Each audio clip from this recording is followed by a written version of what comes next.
what I don't know how many people have, it seems like everybody gets a bad back, and so I'm going to kind of document a little bit of what I've learned about bad backs, my experience with bad backs.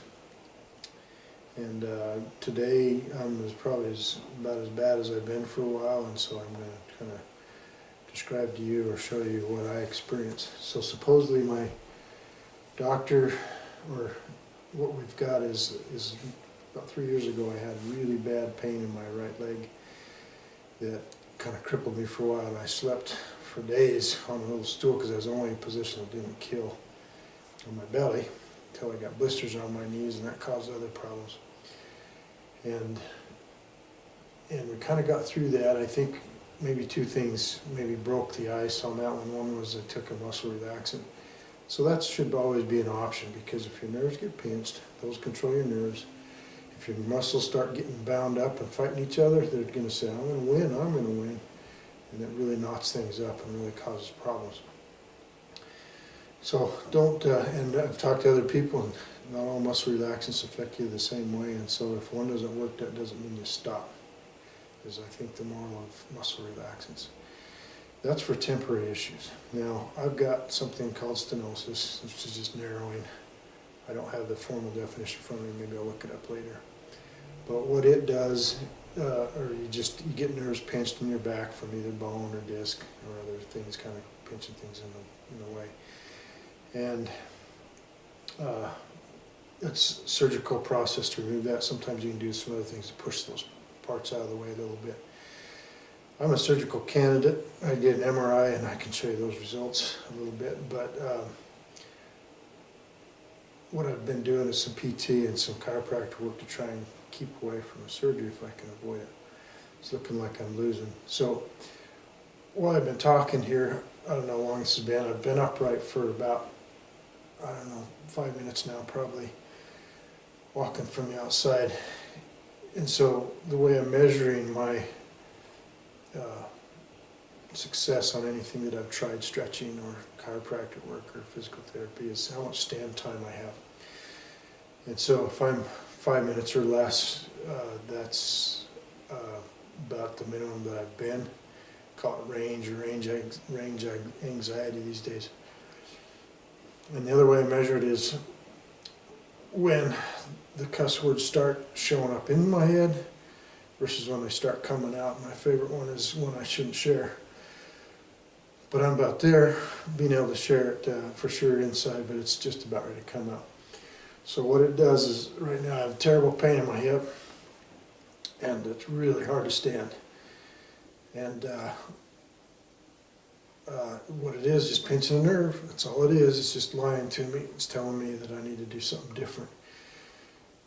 And I need to. So the things that help in this situation, once you get to this point, is you can bend over, and that relieves the pressure on that nerve. If I can lean over, crouch down, and it doesn't take a whole lot of time before you can kind of get reset. If I sit down, sitting isn't really a problem. It's just standing and walking. That's about the amount of time I have. And I guess the chiropractor says that's a classic evaluation of stenosis before MRI. So you can see right now I'm a little bit better. We'll see how the time goes, but you know, there's my first ping. I just count them as pings. Once I get the first ping, then it's just a clock ticking before I start getting really grumpy again. So I'm taking on this exercise because I know a lot of people have bad backs. I'm taking you through my experience. I'm probably going to go do a surgery, and we'll see how that goes and see how it helps with this. So as of right now, what it is, I'm about half as bad as where I was before I bent over, and it's getting fairly severe again on the pain level that's hitting me.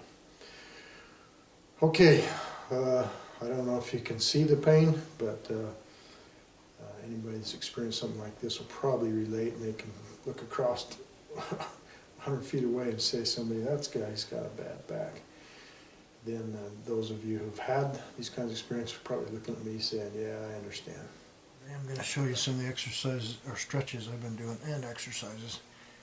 So what I found is I get a lot of popping in my back in this kind of position here. So, like this is flexion. If I can do this, I get a good stretch.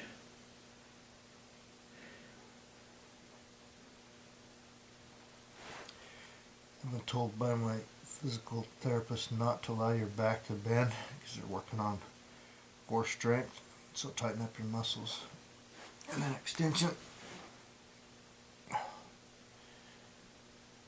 Now these I learned from before was to try and get discs pushed around in place.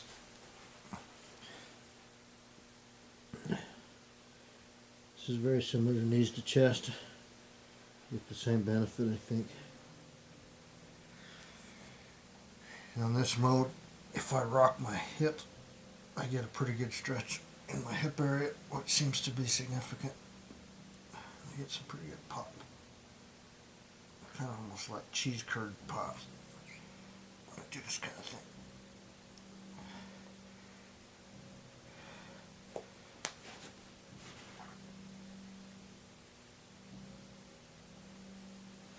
To have a post so I can do it straight up and down. Keep your back straight as you can. Probably practice your core.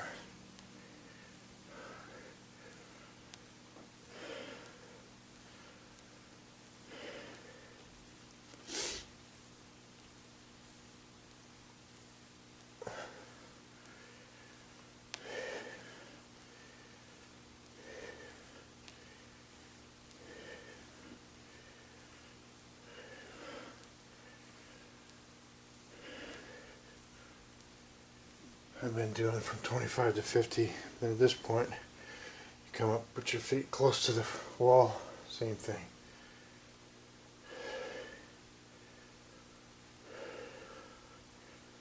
Try to keep your back straight.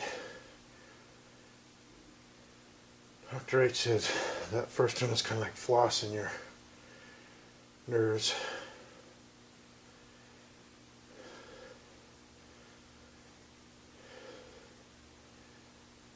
This is good for, there's ideal cardio, but also for your shoulders. If you do 25 of those, then you move to a different position.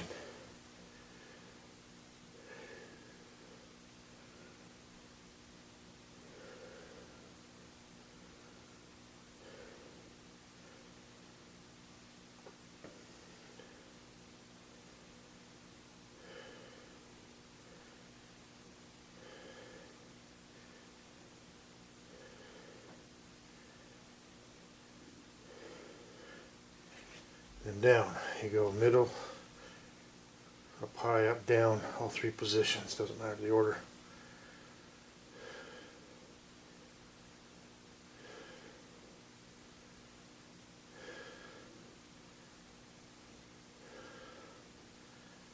Calls them door jam exercises because you do this on a door jam.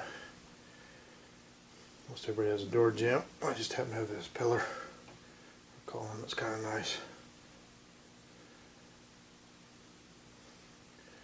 To do those, then you put your feet back and you do the same things. Again, trying to keep your back straight. So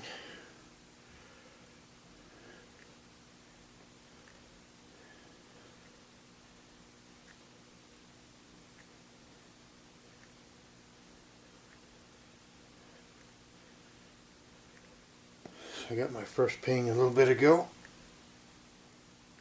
where my back's starting to complain.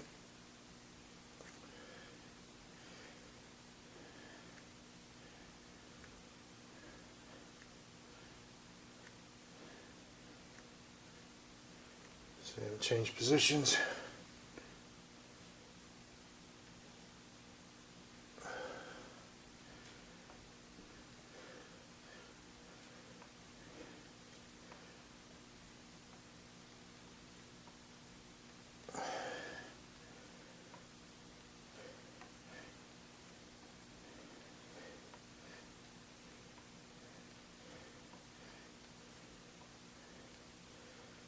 Been trying to do 25 each position.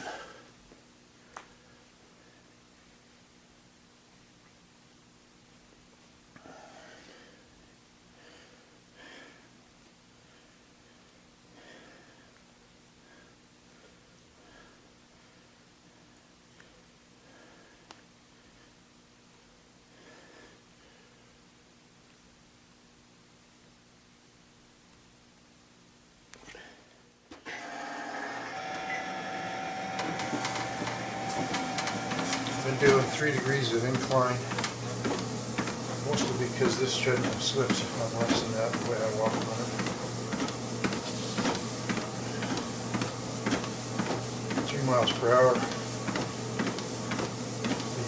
The PT folks will try a little more incline. We're going 6%. And first blush didn't seem like it was worse, but after trying it was more like the transition was what was difficult. So if you go 3 to 6, back to 3, those transitions were as painful as anything. But if you just stay at a constant incline, it seems a little more comfortable. Now, I don't know what this does. Right now I'm not feeling that good, but I'll show you in a minute. Every 3/16 of a mile, what I do is, other than start after a quarter of the track, I do some traction by hanging on the bars. Sometimes I do a little push-up to work out my shoulders. And if I get a pop out of my back, there's 2 kinds of pops. These little gentle ones that just kind of crack and crack. Once in a while, a big thump. If I get those, then it takes a lot of burden off the nerve. Okay. None of the doctors have been able to comment on what's going on with that yet. Okay, quarter track.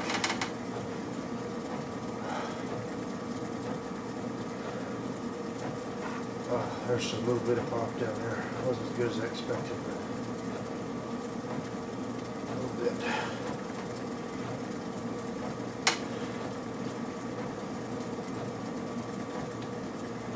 If I can do this, there's a pop. If I get those pops out of there, then I'm going to have a decent day. If I start getting bad and I don't get those pops, things just seem to get worse. So this seems to be pretty crucial for my continuation. I also like to stretch my back this way. This seems to help quite a bit too. Pull back, it pulls the hamstrings, pulls the calves, pulls everything. It puts it back into some traction. Those 2 things I think are significant to keeping me walking. And I'm good again.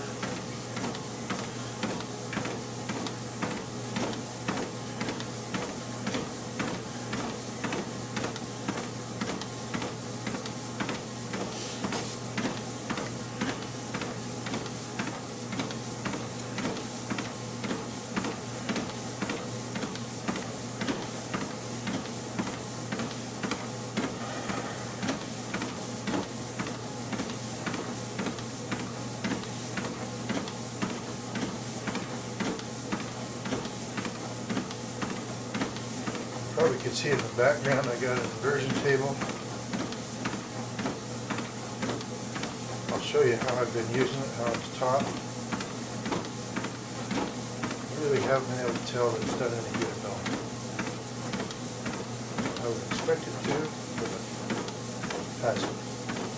I also want to show you this Air Pilates table and how I've adapted its use. I tried to use it to model a little bit what the chiropractor does, and I think it's good. Probably better than the inversion table.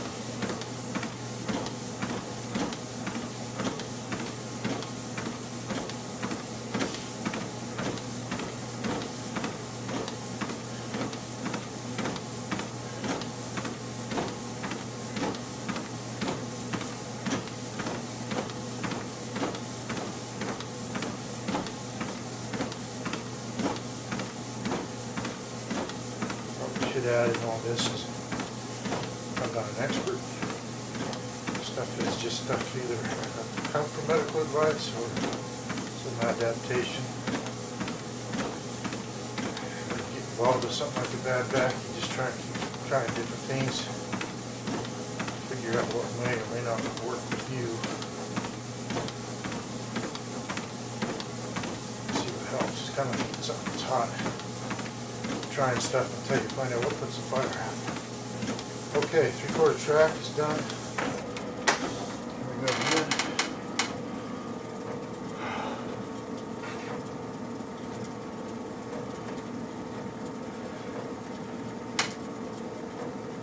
Part of the trick to this is trying to relax. Just let your hips hang, your legs hang. Obviously, your legs will drag on the track if you don't pull them up. The more relaxed you can be, the more probable you'll get pop out of your back. This time I'm not feeling it.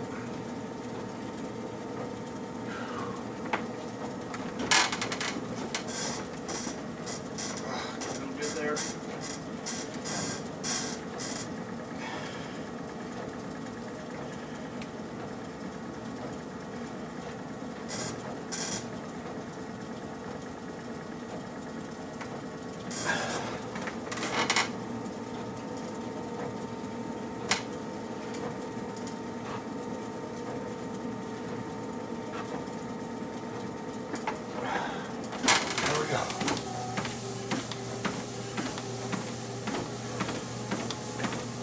The better help my back is in, and it's more free. I pop almost right away.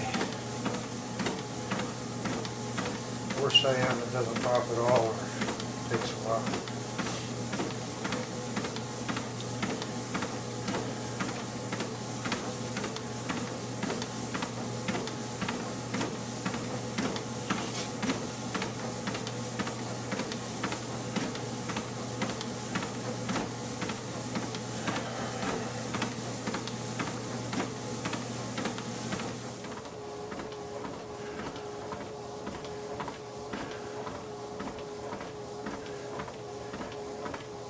Talk about heart attack. So I had a heart attack not that long after my episode with my right leg. I don't know, I haven't heard any theories about this, but I'm wondering if it was related. So when you're in that much pain, I've never breathed so hard or had my heart pumping so hard. I wonder if that puts a lot of stress on things when you're in pain, such that it can cause other problems. That's what I'm wondering if it's possible if it happened to me. So my doctor said, well, you're not dying, you don't have cancer, you don't have Alzheimer's or other things, brain tumors, it's just pain. I laugh at that and say, yeah, I agree, it is something just to deal with, but I wonder how hard it is on other things, other parts of your body when you're in pain all the time. Okay, hips hurting pretty good right now. Time for a break almost. I'll be happy to see that 3/4 mark, 3/4 track mark show up. Okay, here we go.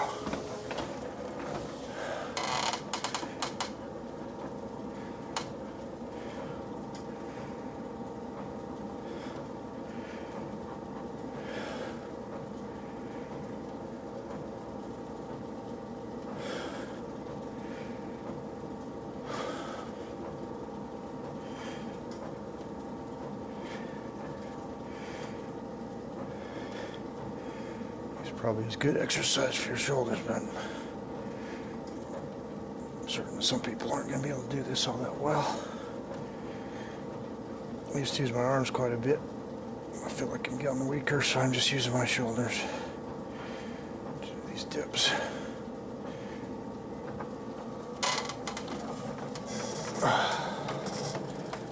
Get more pop when I do it this stretch than the other one. So far it seems like between these two, it kind of helps relieve things and keep me going.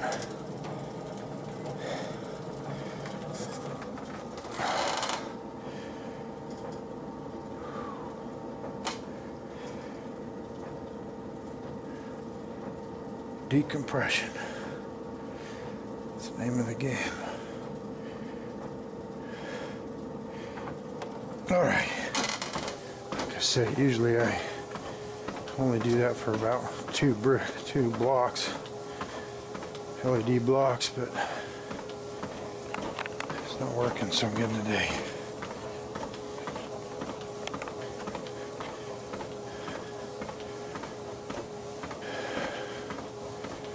Well, part of what I was going to bring up is, you know, you want to track your progress or lack. The chiropractor asked me, you know, what percentage are you better or worse every day? It's hard to say. Mornings, if you have a morning appointment, it's almost always better than the evenings after you've been running around doing your thing. So that's a variable. It's very hard to do a controlled experiment where you only do one variable at a time because everything changes. This last week, I played tennis twice. It was a practice session with daughter. And that's kind of hard on things. I can't play very long or practice very long without needing to crouch down and try and stretch things out. So, what are the consequences? Is that why I'm bad now? Don't know. All these exercises I've been doing, I'm realizing that it's a little hard to get dressed, bend down, put pants on, for example. I've forgotten that probably for multiple months I've been good with that. Now I've gotten worse. So the question is, all this stuff is doing any good? No. But you got to remember that, you know, you can always get worse. And that was the reason for a lot of these exercise studies. I just didn't want to get worse like I was a few years ago. So maybe this is keeping me from sleeping on a stool. My hands and knees and on a stool on my belly. And so have they done good? Yeah, they've been good. Because I haven't gotten to the point where I was before, I think. Alright, there's our 3/4 track. Do it again.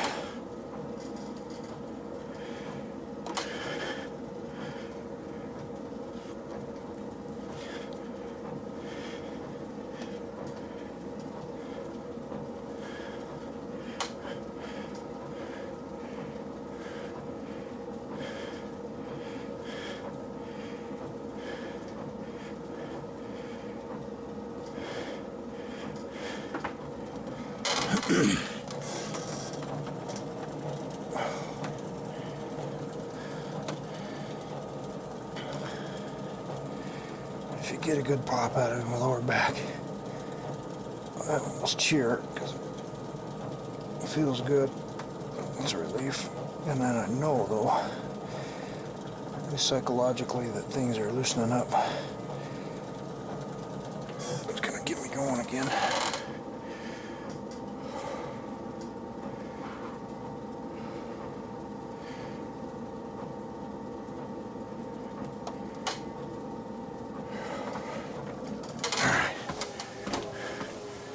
Almost there. It's kind of interesting that if I'm walking outside, I can make it about 2 blocks. I don't need to stop, sit down and do something else. On the treadmill, doing these exercises allows me to keep going. Stretches.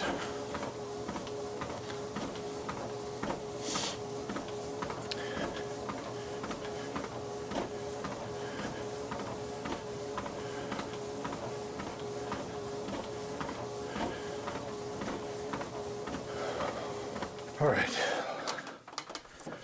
Last thing, and I think it's worked pretty well. Not foolproof, it's failed me, but for the last few years I've used this. Our Pilates table, it's got rubber bands on it. So your idea is you're pushing off of this end and working everything. What I do, though, is I've changed the use of it a little bit, and I'll just put some padding back there. I lock my feet in there. That way it puts my lower back, really, starting from my hips, because I'm mostly supported here, into some traction. And then if I do some deep breathing, that also brings out those little pops. It's not, when I'm most healthy, this works awesome. When I'm least healthy, it doesn't really work as much. But I want to show it to you because this, I think, has kept me going for the last few years, this process. And so I really love it, and I keep using it in hopes I can get back to the point where it's working like it was.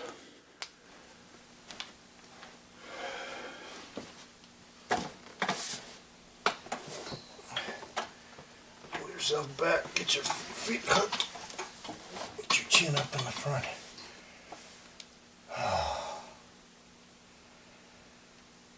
And then rest. Now in this case I have the two black ones, which are pretty soft pulling. It's not very much load at all. You would think that a higher load would be good, but I found that a lot softer load is actually good.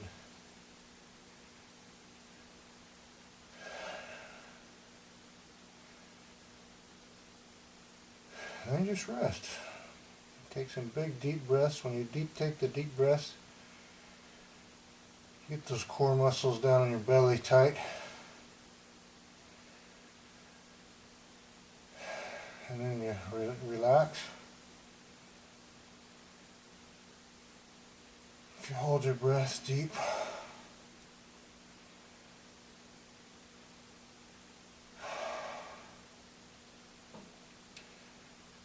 so again, this is a little bit like a minor traction or decompression. It's not so severe as an inversion table on your head or your knees, your hips, any of your body parts. It's pretty minor.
I've never done it, but if I had somebody with me, if they were to work these vertebrae, maybe with some heat during this process,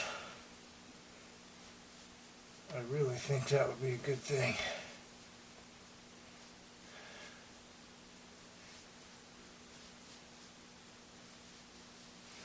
But that's kind of what you're doing when you're taking a big breath.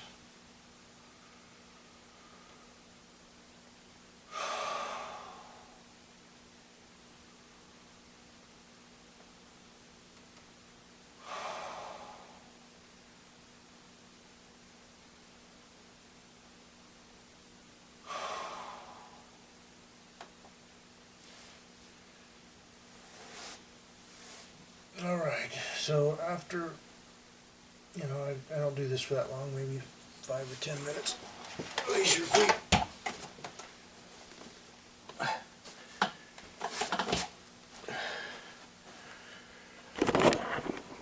I attribute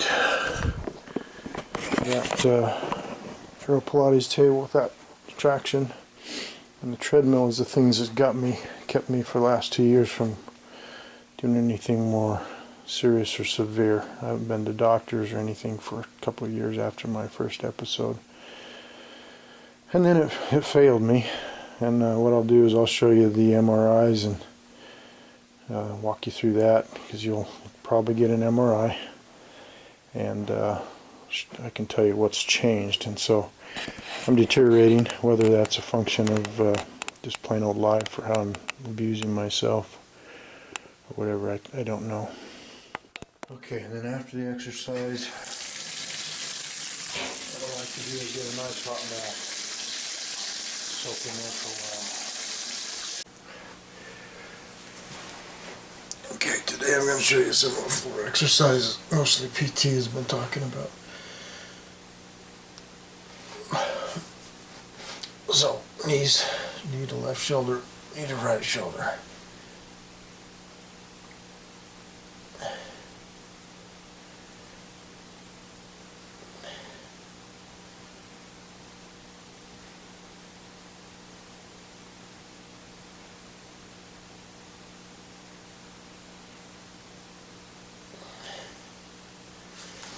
Both knees.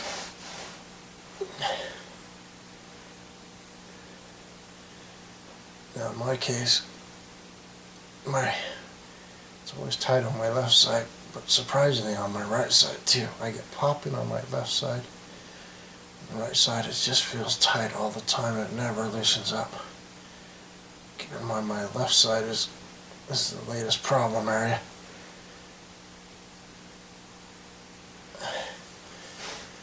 Okay. So core tightening exercises. You want to bring your pelvis up and hold it.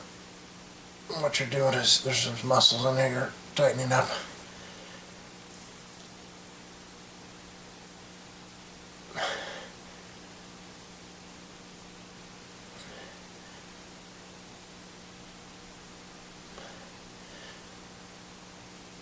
You're supposed to be able to breathe when you do this.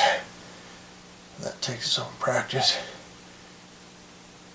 In general, what you're supposed to be doing is being able to practice exercising these core muscles when you're walking, when you're doing anything, really. And so that's what you're supposed to remind yourself is brace the core and then do something. Brace the core and do something.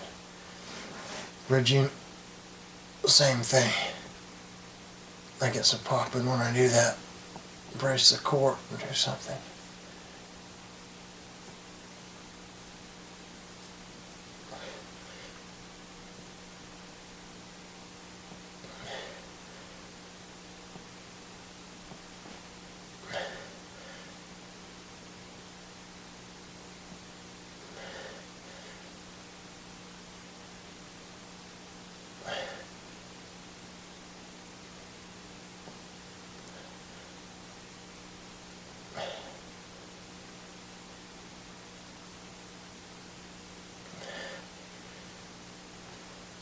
And if you point your toe, that's one of the next ones. Not sure if it's an evolution or not. Brace the core. Like a bridge and point.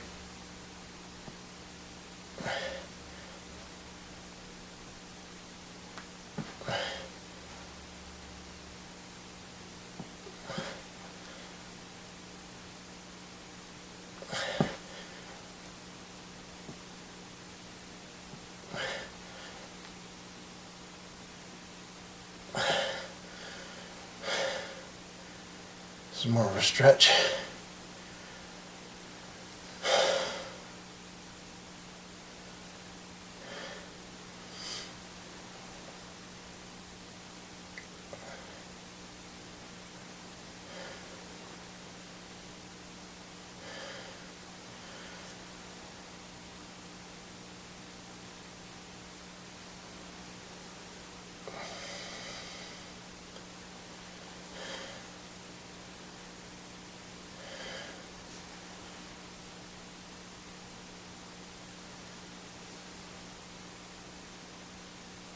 Alright, I'll put my hands on these. I describe it.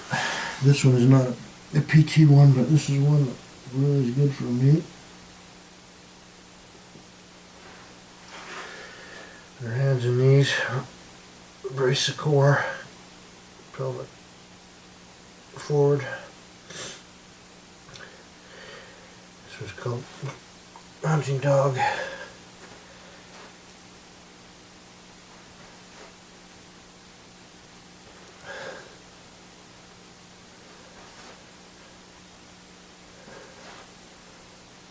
This whole time you're supposed to be bracing your core,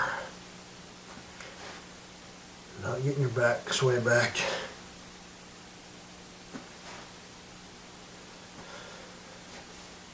Fire hydrant. But don't forget to brace your core.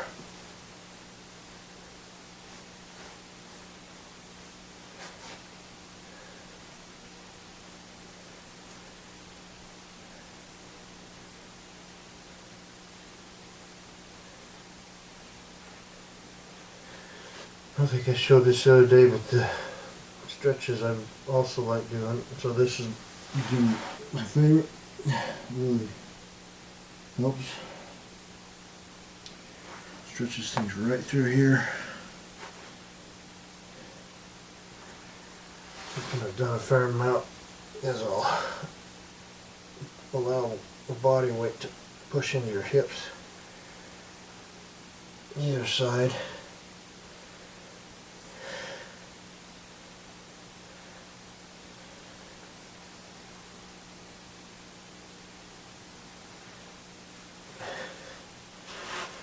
Change angles or depth on those hips, try and get different positions.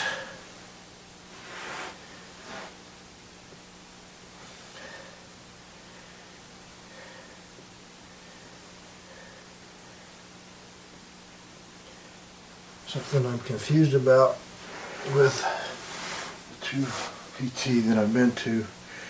My previous experiences, we were doing a lot of inflection and extension kinds of activities trying to push those discs back into place. This time we're not, we're just doing all core.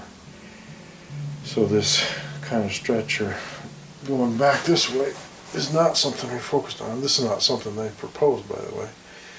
They proposed, well, I'll show you in a second. But this way it pulls my quads a lot, which I think is a good thing. Also arches your back.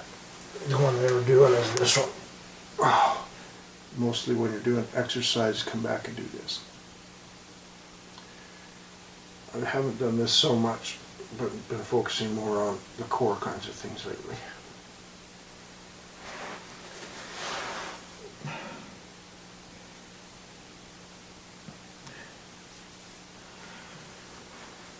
Okay, a couple ball exercises.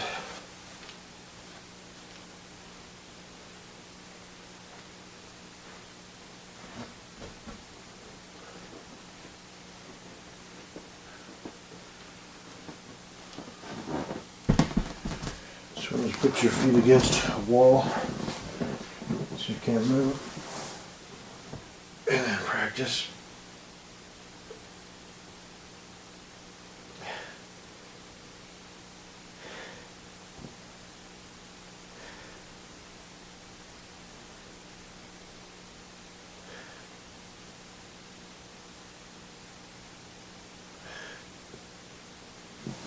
Building the core.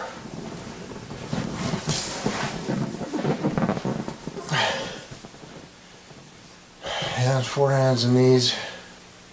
2 hands, 2 knees on the ball. Brace your core. Let your leg go. Leg go. Arm go. Arm go. You should be having your core braced. Oops. It's kind of a coordination thing. This one right there buzzes my hip. So surprisingly, this one seems like kind of an extreme test.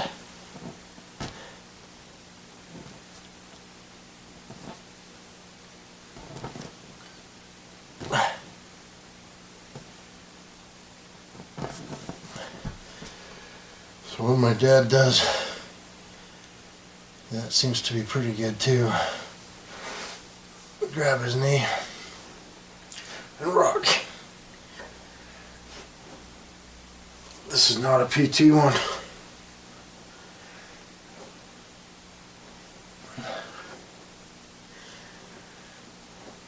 It's something my dad has come up with. If you can go back, touch the ground with your toes, then you're getting limbered up. Do your other one.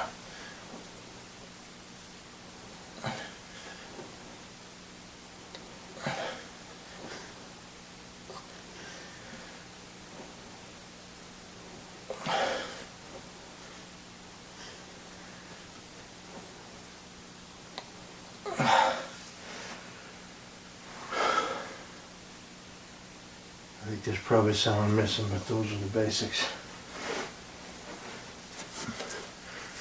Brace your core. Do your thing. Alright, let me add some commentary to where I am. So probably the last 8 months now. So I've really been having trouble with this side. And the question is, was it in my hip? Most of my pain is in my hip. Doctors say it's back here, probably your back. It's your hip, probably in the front. I'm not sure about the side.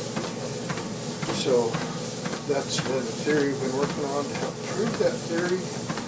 We did a cortisone shot or some steroid in my back, and for one, that was very painful. That pushes you right to the limit, and it depends on the person. Some people have no problem, some people do. I had a problem. Worked for about 2 weeks, took about 4 or 5 days to kind of start kicking in, took the edge off of things, made me tolerate things better, but it didn't fix anything.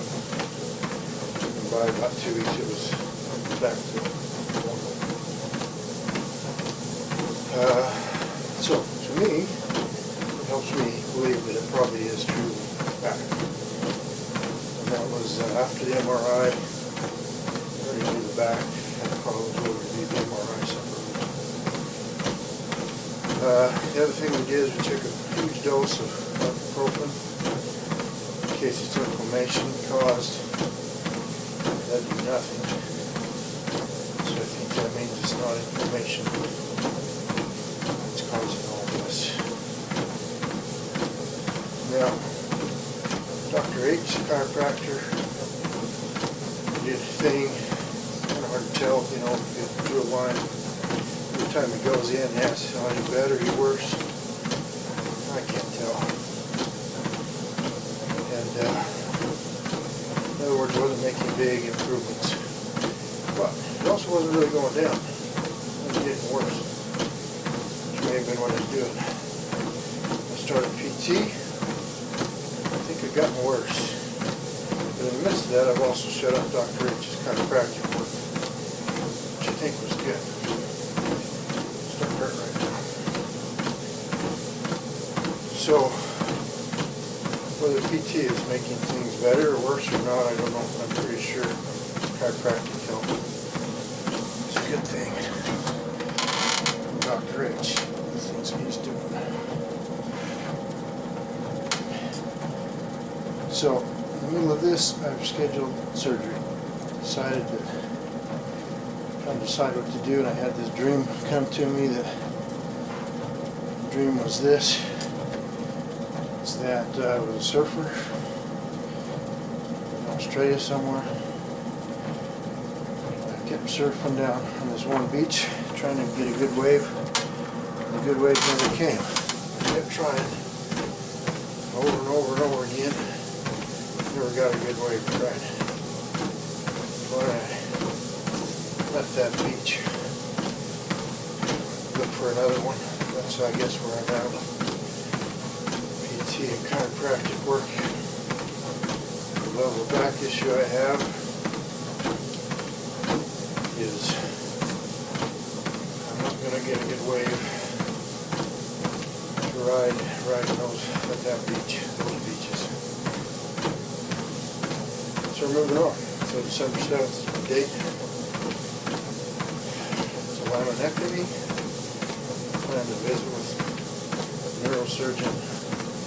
Better detail, go in fine detail through the MRI. See if if I get a clearer understanding of what's the plan. What does he see in the MRI? What does he plan to do? L3, L4, L5. Left side, right side. The right side is not good either. Just that my left side is giving me the symptoms today. So anyway, the last few days, as an example, just been a little worse than normal. I think I'm going downhill in terms of ability to stand up. Alright, one more thing while we're walking. Pain. It's a strange thing to me. Like I've described before with my shoulders, I had symptoms in my thumb that were really killing it here. My wrist was hurting. My elbow was hurting on both sides. My shoulder hurt.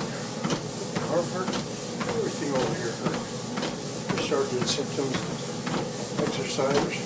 Because of the symptoms, we start doing all kinds of exercises for everything down here. It wasn't until we got a steroid shot clear up in my shoulder that all those symptoms went away.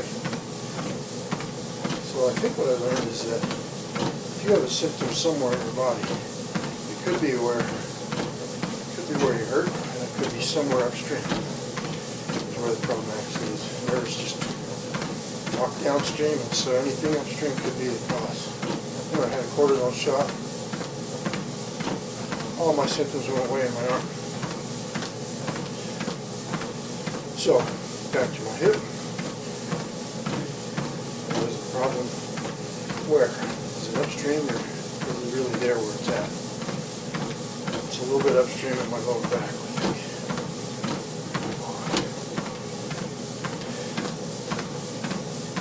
I usually get through this. 3/16 of a mile before I'm hurting, so we're not doing that good. Alright, where was I going with this? Oh, so Dr. H said something. He says, you're not dying, you don't have memory issues, you don't have cancer, you don't have tumors, it's just pain you're dealing with. I'm stuck with it, it's just pain. Now, I believe that with my back, there's nothing physically really all that wrong with it. It's just the nerves getting pinched. Therefore, it's painful. So I push that off. Blood pressure goes up. I start breathing hard when I have this episode where it's really bothering me. I think it's probably a lot of pain. If I know, try to characterize how much it is. 6s, I don't know. But fighting that pain, saying it's not. Push through it, keep going, walk through it, hobble along, whatever. My will is always eaten up by whatever happens back here. It's a color pain. It stops me. It says, no, you're not going any further. You're done. I cannot do it. No matter how hard I try and drive through with my head. So I can't tell if it's like masking the pain or how this works. But I can't push through it. I have to stop it. It wins. So anyway, I'm struggling with it. Does that mean the pain is much higher than I think it is? Making me stop and I'm just hiding it, masking it, living with it. I guess I bring this up because I'm really interested to know after surgery, of course, if I see a big relief. In other words, I've been hiding and masking this quite a bit, living with it, dealing with it. If that's the case, I suspect your body is just putting up with a lot that you aren't so aware of it. You're asking, you're hiding, you're trying to dismiss it. If that's the case, you can see why your whole body will fall apart after a while with dealing with pain. All these chest pain.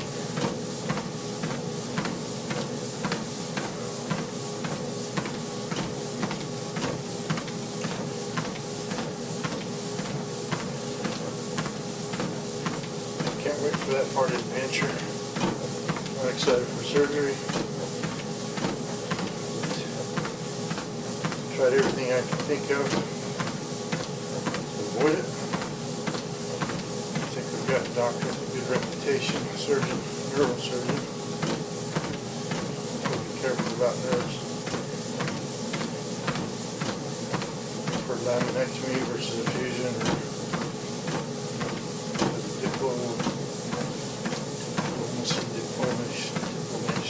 something or more severe, so hopefully this laminectomy business is relatively minor. Dr. H said that, again going back in time, it was 3 years ago or so that I had my episode in my right leg, which was much more severe. What I'm trying to avoid is, he says, you've waited 3 years, you've gotten fought this off, surgery after 3 years. He says the advancements in medical technology are outpacing time. Think of it that way. He says every year gives you, what was it, 5 or 3 or 5 years improvement. So 3 years about me, a total of 15 years of medical advancements. So things have changed a lot. So maybe that delay or being patient has helped, or will help, a better outcome through surgery.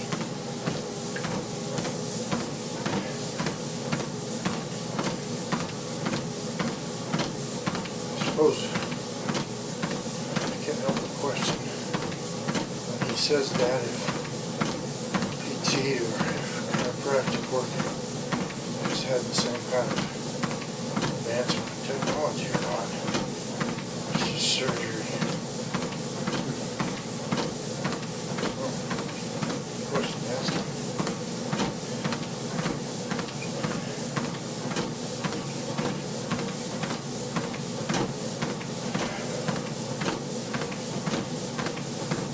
So I'm battling 2 issues. I got heart disease apparently. Heart attack, need to do some kind of raise your heartbeat activities. It's the treadmill. Do elliptical, but I'm pretty sure it's hard on my back. So anyway, you can see, I can see, what happens when your body starts falling apart. You turn more sedentary. To do or can't do some of the things you would like to do less. In my case, that's going to be a heart issue.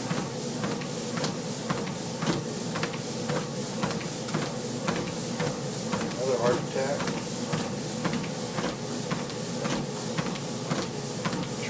Still trying to stay ahead of it.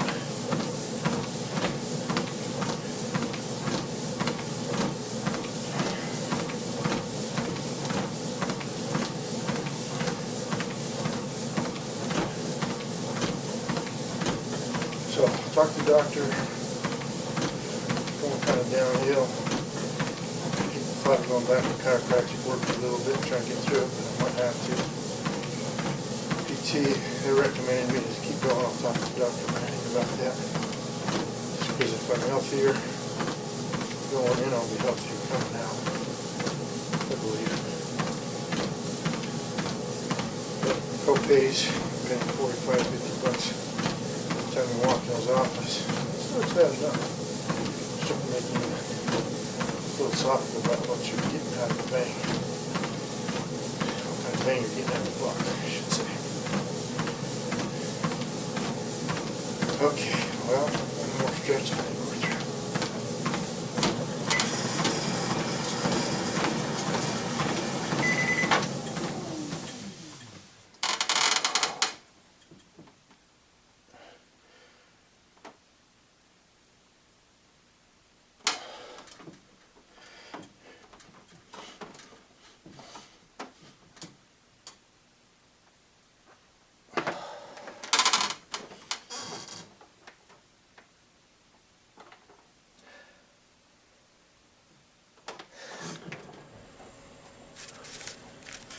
Alright, so if you get an MRI, then one thing to potentially request is a CD that has your MRI details on it. It seems like it's fairly common that they'll give you a viewer. It's not clear to me if the viewer is as good as what they have in the doctor's office, but it might be. And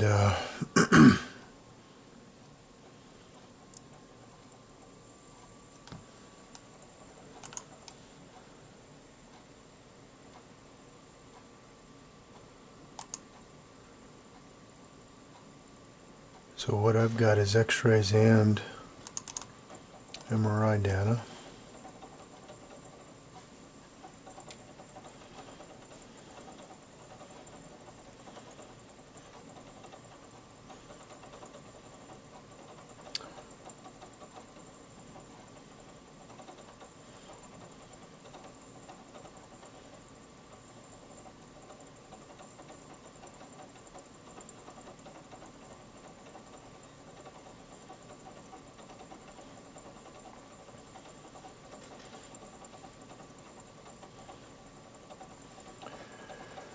You should also get a radiologist report,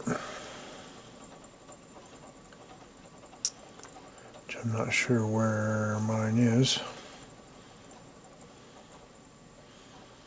But the radiologist will look at the MRI results or x-rays and make some judgments on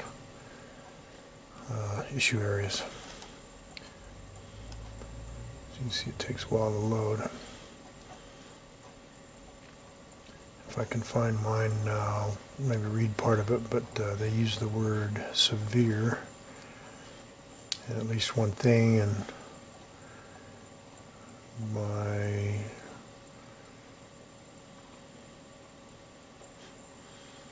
chiropractor wanted to look at all this data. He was the one that said they don't use the word severe very often, so it could be that I'm not in that good a shape, believe it or not. Okay, so this I thought we drug down.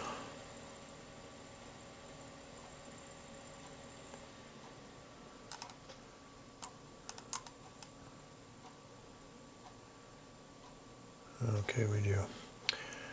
Alright, so you get cross-sectional views in multiple ways. What I'm going to start with is this one, I think. And this is going through the body, so you can see the back starts showing up.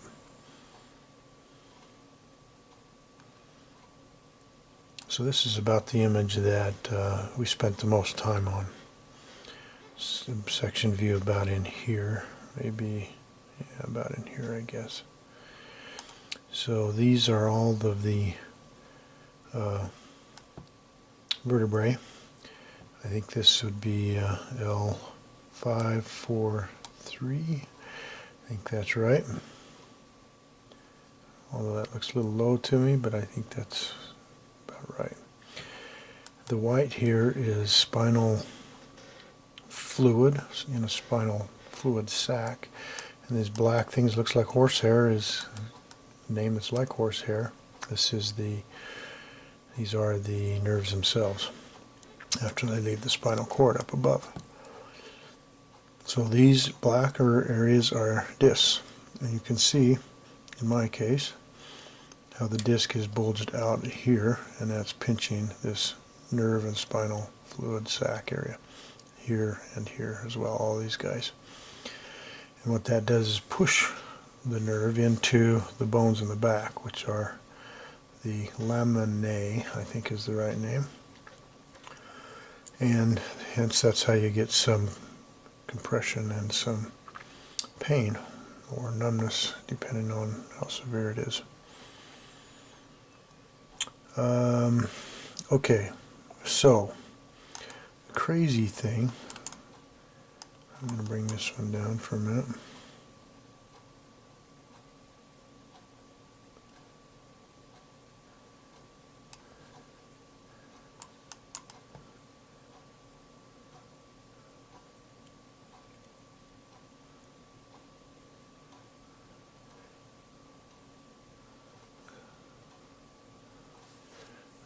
guess we'll use this one maybe. So let's start at the top, I guess, here and talk about this. So this is your spinal cord, I think, up here at the top. As we go down, you can see where the nerves come out. That's you have to look it up, foramen, can't remember. You can see the black spots in here, these are the nerves. And then you've got disc material.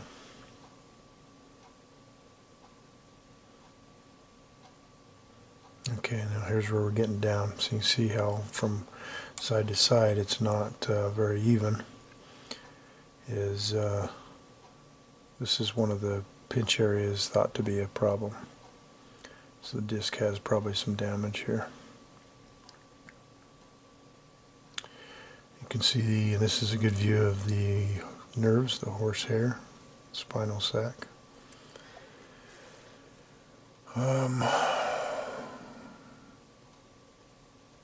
Okay, I think this is not a bad view. So this bone right here, I guess this is called the laminae. And this is what things get pushed into. The nerve gets pushed into. Becomes a problem. If you look at a 3D model of this, it's just an extension off of the vertebrae that comes around and wraps around the back. Think of it like a stegosaurus. This is the bone that sticks out the back. And but it's not very big, of course. A laminectomy is removing of this from about here to here. This will be gone. That blows my mind. I had no idea that's what it meant. So they take and remove this part of the laminae, and then also come in and do some other cleanup work around it.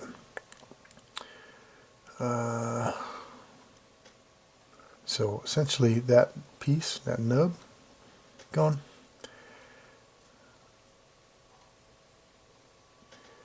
Some of the other cleanup, by the way, is around the sides and getting these nerves that exit out the sides a little more breathing room too. So let's see, let's go back here for a minute. Okay, so this gives you kind of a view of this laminae as you come through. So here's your vertebrae, and then the laminae comes out the side on both sides and then meets up out here in the middle. So it just kind of has protects the nerve is the way I see it. It's like a tunnel down through there. And what we're going to do is knock all this out. Does that sound like a good idea? So all this stuff will come out of here on the L4, L3, 4, and 5. And pretty much be gone. So I'll be a strange looking stegosaurus. I think is what I understand. It blows my mind. So anyway, these are the kinds of discussions that you would have with your doctor about where your nerves are getting pinched, what kinds of changes or things you would do. In my case, Dr. Manning is thinking, 95% probability that this laminectomy on me will clean all this up, and they will be able to get on with standing around and walking. Look at this image for a minute. Okay, so you can see this is the vertebrae, this curvature in the back. You see where the laminae start to take off and the nerves down in between. And then as we move up the back, you can see, so the bones are now around the nerve back here. Now you can see where these ones are taken off up above. Nice muscles, huh?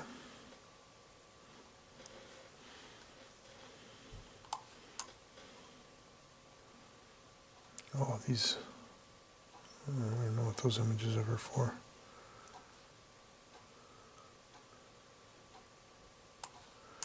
Okay, anyway, that's the story of what you're going to get out of an MRI, mostly.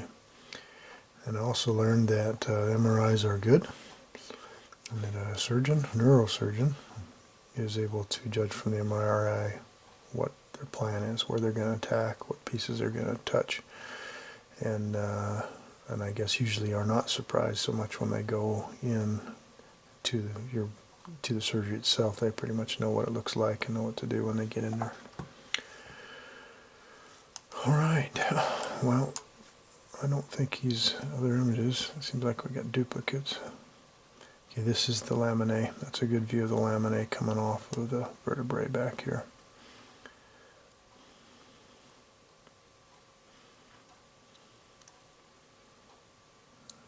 It's the laminae looking at it from the other side.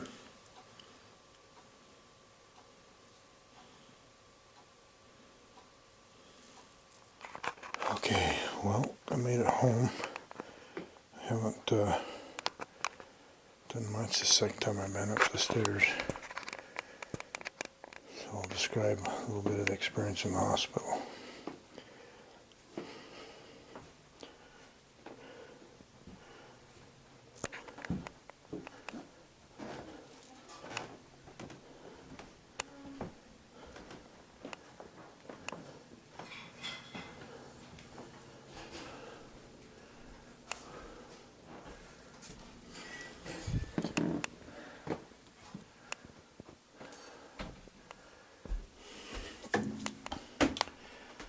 So you see, moving pretty slow.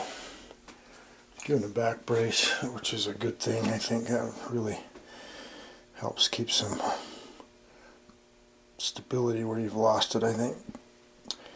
I am taking some tramadol and Tylenol, mixing it up. I'm also taking some Relaxed and swabbing my nose with Nausem.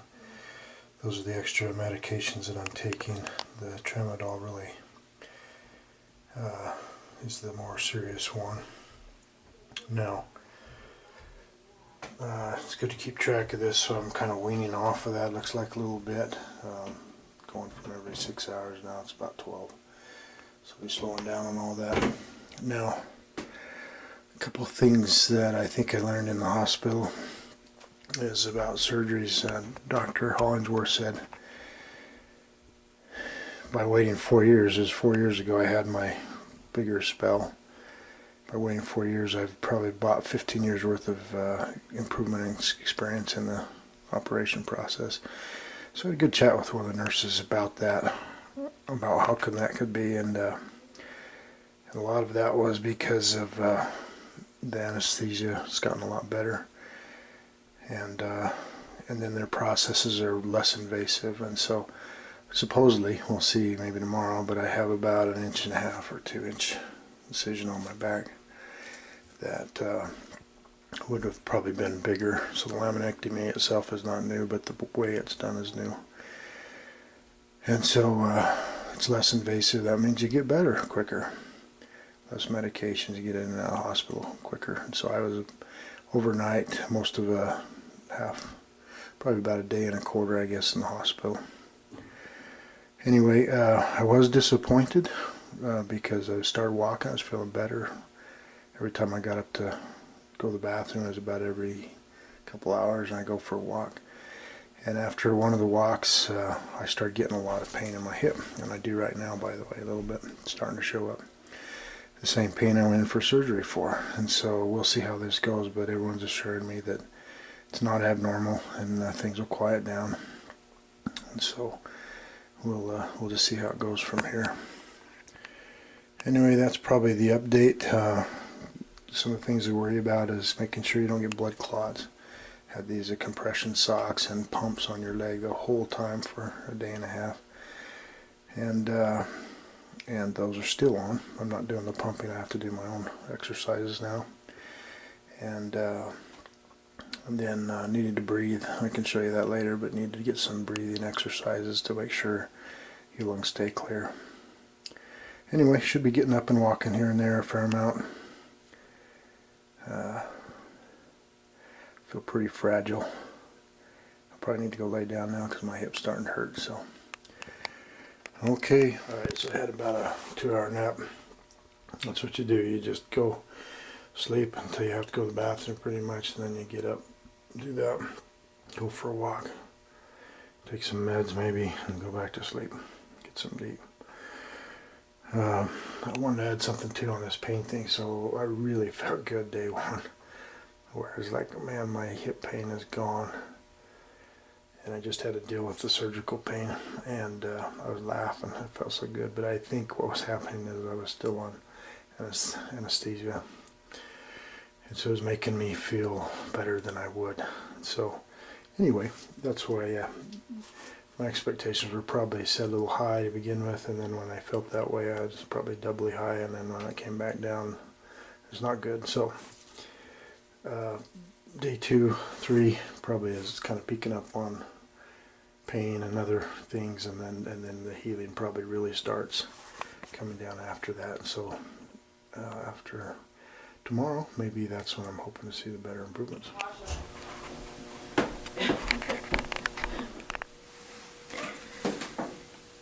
Okay, there it is. It's the incision. That's where the drain pipe was, or tube, not pipe. Yep. So just about as, not quite as long as my pointer finger. I want to show that I learned about at least a pillow between your knees to be comfortable. You spend a lot of time on your back because you won't feel comfortable on your side. This is day 4 or so for me, and so I'm feeling pretty darn good, comparatively speaking. So day 1 won't look this easy. But if you get your back to pillows, you just have to experiment with those to get them how you want them situated. But you'll be much more comfortable on your back.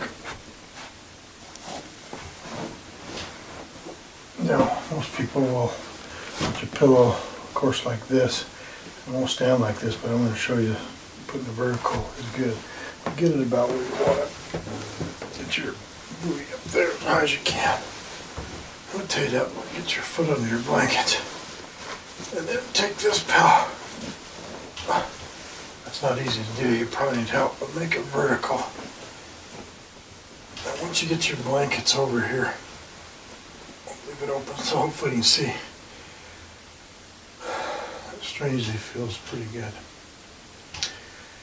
Now, the reason I bring this up is in part because you want to change your positions, and without a mechanically adjusting bed, you won't want to do that.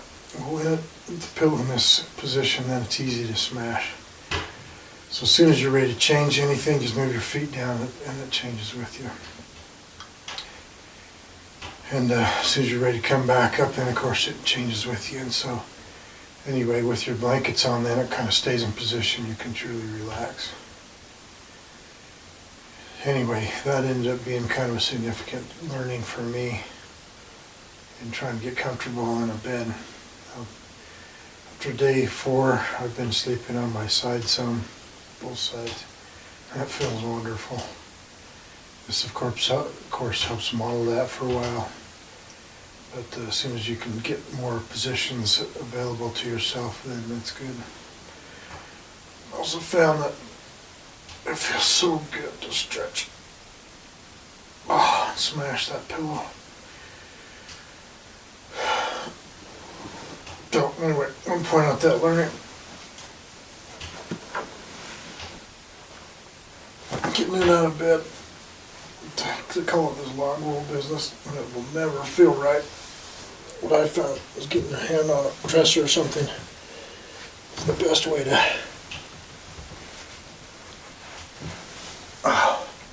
start getting yourself up and down. No trip hazards. The thing you're taught is to eliminate all trip hazards. Try and go for a walk multiple times. You're supposed to go every 4 hours. I don't have my back brace on right now because it's irritating me. Not sure why. But your back brace is a good thing. I think I'm much more stable today than I was, so I'm reasonably comfortable not using it.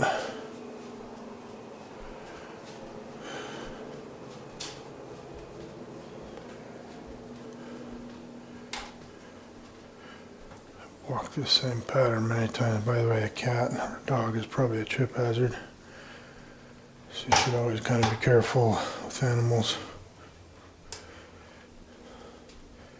Like something they request is that you do not sleep with your pets for reasons of bacteria or infections, trying to avoid your incision area from being contaminated.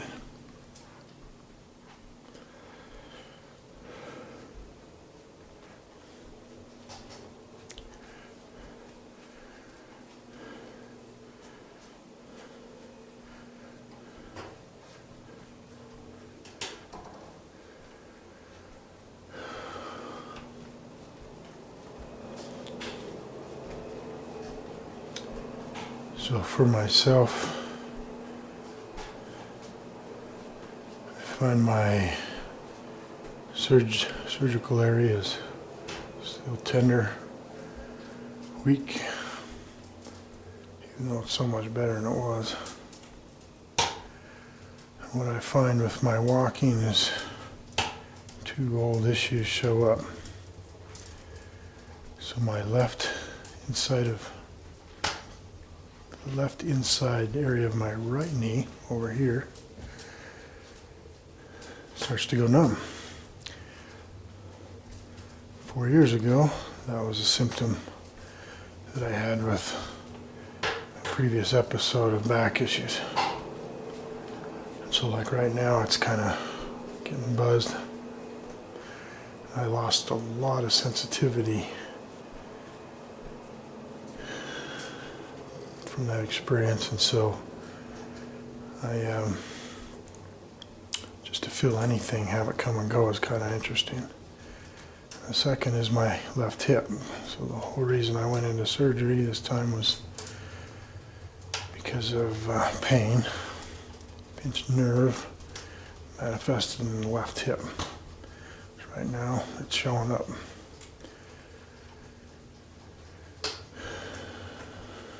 The interesting thing to me is it has changed in its responsiveness. Where before it would easily win the battle of wills and make me stop, it just gradually gets worse and worse. And I have more willpower over it for a longer period of time. So it's an improvement. I've been told from the nurses and doctors while they're still in the hospital that give it some time. My expectations are probably too high. Those nerves are irritated. It'll take a while for everything to calm down, one, and then resettle into new positions, two. So be patient, continue to walk, work on blood clots, avoiding blood clots. Well, something else say is don't take your aspirin if that's been prescribed for about a week. I took one last night because I was having some pains. Felt not so much like heart, but maybe lung. So is it possible that I was getting some clotting? I don't know. After a few hours it got better. I don't really feel any of it today so far. So there's that balance of what you do or don't do. You don't want to take aspirin because what you don't want to do is get your blood thinned out and then have you start bleeding again in your incision area, surgical area. Pimcat, did you want to go outside?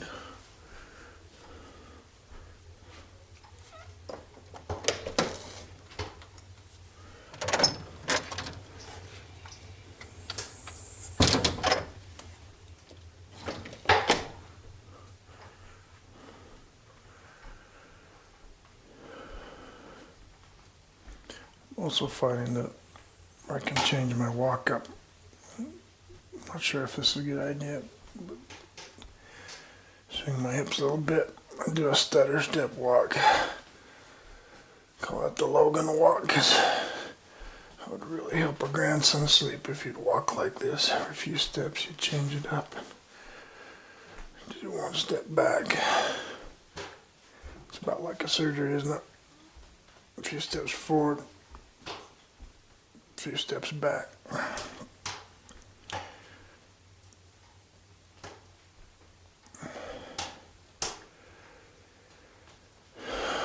So my hips about got me shut down. I guess I'll probably stop my walk for now.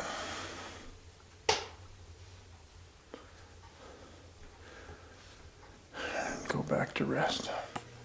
So a couple other things probably to be wary of. I'll probably give you some swabs. There's some kind of special juice for wiping down your nose. This is all in efforts to reduce the spread or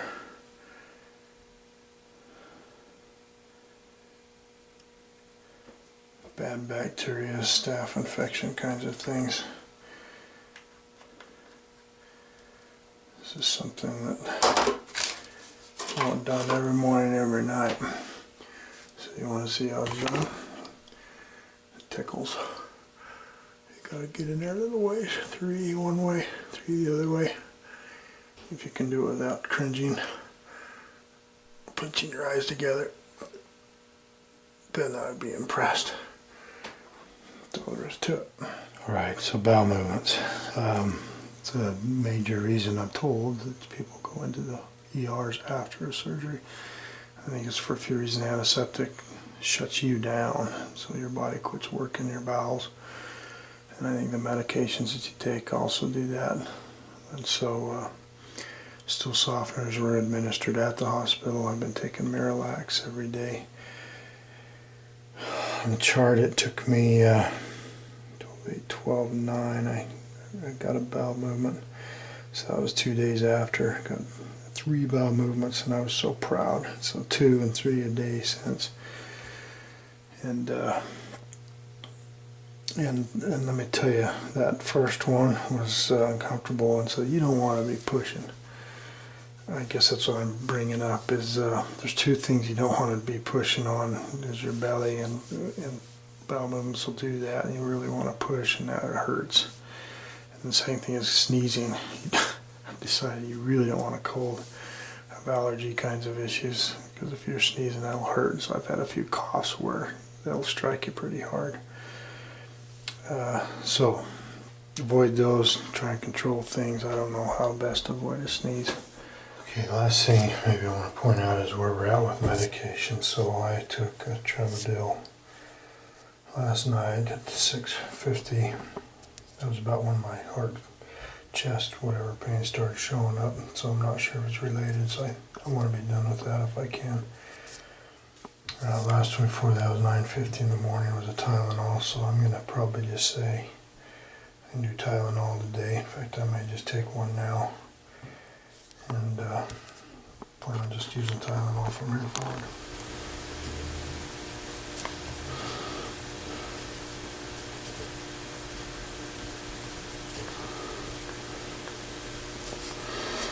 Well, it's 3 in the morning, a little bit after I heard the chimes go off. I got a house full of guests, but I can't sleep. And so I'm going to document a couple of things. It's a few hours ahead of 1 week from the surgery. I don't know why I'm recording all this, but in case it's useful for somebody, then maybe it's good. While I'm here, I'm going to go for a walk, and I'm going to, we're starting a timer now. I'm going to talk and walk at the same time. And I wanted to point out, so it's been since 5:50 p.m., 6 o'clock yesterday is when I had my last Tylenol. Tramadol I stopped on the 11th, so that was Jason 3 days ago. And so, and the reason I'm bringing that up is, you know, pain meds lie to you. You don't know what you're getting for real until you're off of those. It's not purposely getting off of those for this documentation, but mostly just because it lies to you. You never know, you know, how you're really doing with that stuff on, and realizing it's important. So we're going to put a back brace on.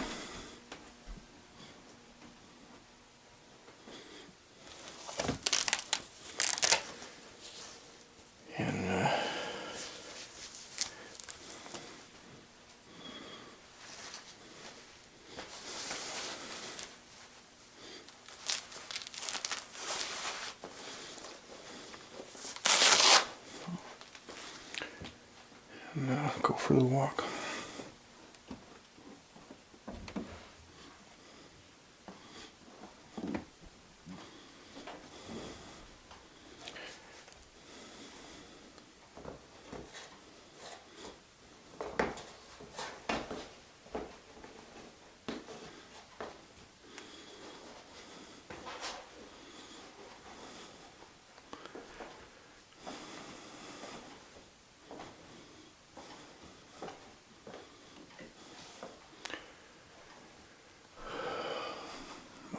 So it's about 3:20.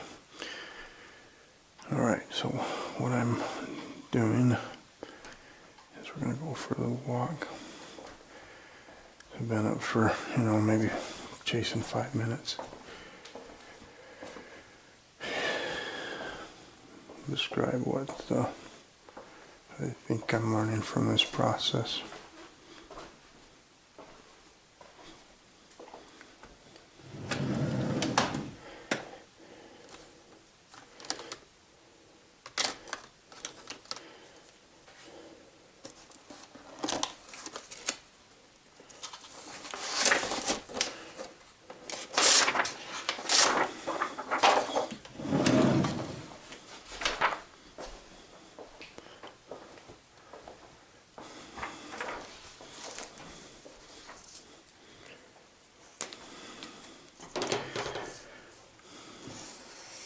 I suspect everybody loves these bubble diagrams, right? You got PT, I'll put chiropractic and back or neurosurgeon, I guess. You know, this is maybe your sweet spot of what you can affect between all three of them. And as I can tell so far, this one with good doctor has been the most influential. PT didn't seem to help. It did a few years ago, I think. And then the back one is to be determined. That was the one I did not want to do, the surgery part. And but felt like the thing I needed to do. And I'm going to reiterate reasons why. Is 4 years ago I went down hard where I could not sleep, could not do anything without being in screaming pain. And slept on a belly on my stool. That was the only position. And then I was using old medications, pain medications, oxycodone, from a shoulder surgery to try and keep me from being so angry and bitter. And it really worked. I could take one of those and it would last me a day. Well, so my back's kind of firing up.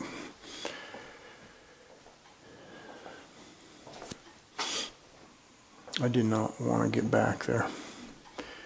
That's an unhealthy, physically and mentally place to be.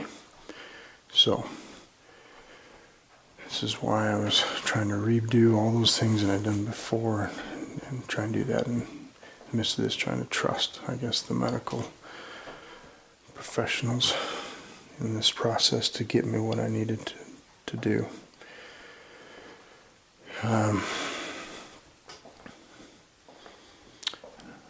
The urgency I felt this year toward the surgery was mostly around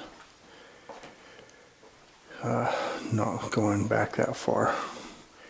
It was a dark time, and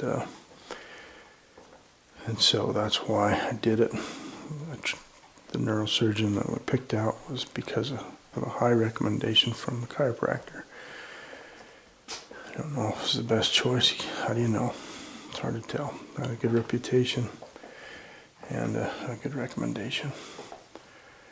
So, near as I can tell, I've got 2 more weeks before I can go meet with their staff and get a judgment on, what we did, how I did it, what their expectations are. Where I did have some good words explained to me, and that is that I'd have 95% chance this thing would surgery put me back into anything I want to do, really.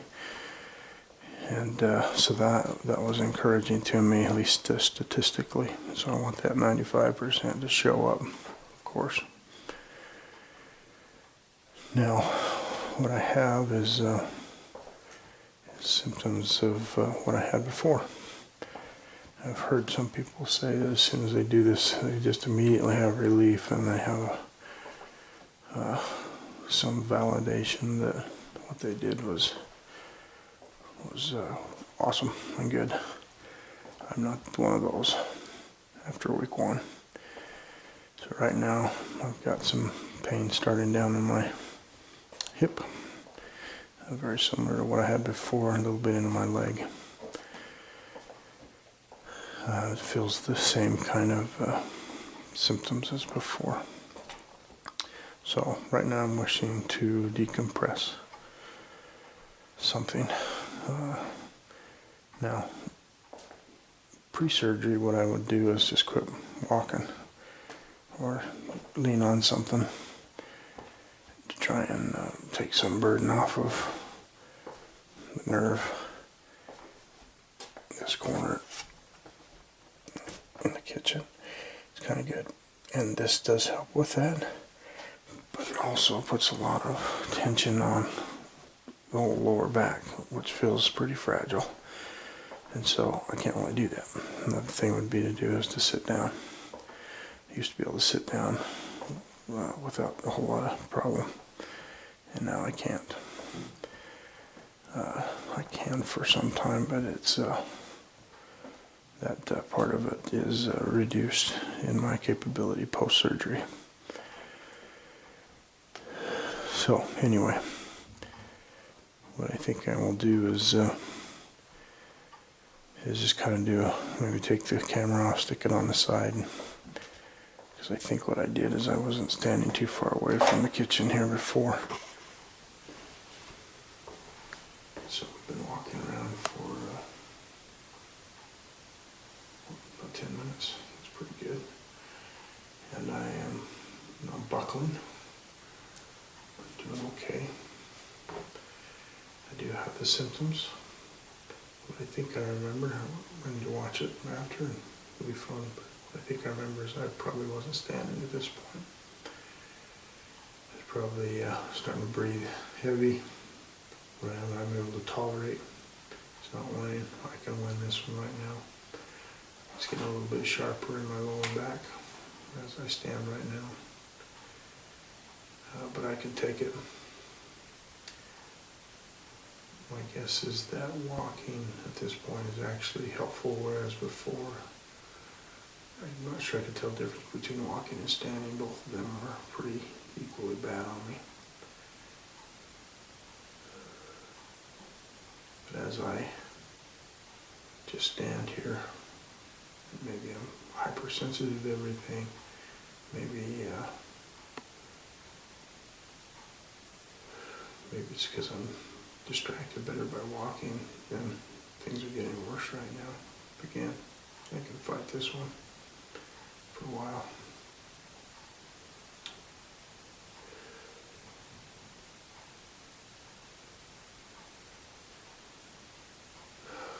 Alright, so anyway, some impressions to be validated by talking to the surgical team is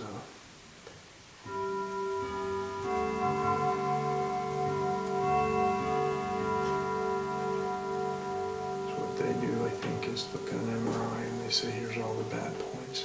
What I think I had done was L3, 4, 5, full laminectomy. Bones are gone. On the sides, foraminal work. I think there was some work done on right side and lower side, left side, at different elevations, which I don't have the details on. That's one of the things I'm going to find out. And then the last thing was I have a disc that was smeared out, so did some cleanup there. They went after all of them. I don't know how the judgment is made, what clearing means or is good, but I think the impression I get is that they just kind of look at an MRI and say, well, I don't know which one of these things is causing any of the problems that exist, but hit them all, take them all out, clean up everything that we can see while we're in there, and try not to have a repeat customer is my guess. I can see why that's done. At the same time, it should be nice to know, be able to pinpoint, say, that's the problem.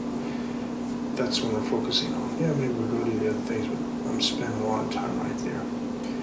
Because the worry I have is that the right there wasn't hit. So it's getting more pointed while I'm talking. I'm still winning.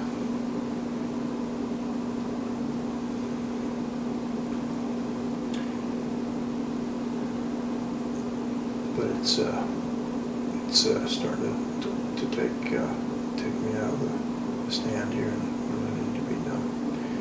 So that's probably good enough for tonight. It's a 1 week update. Troy's mental health, physical health. I think I remember being in shirt and tie, coming home from church, and I'm in my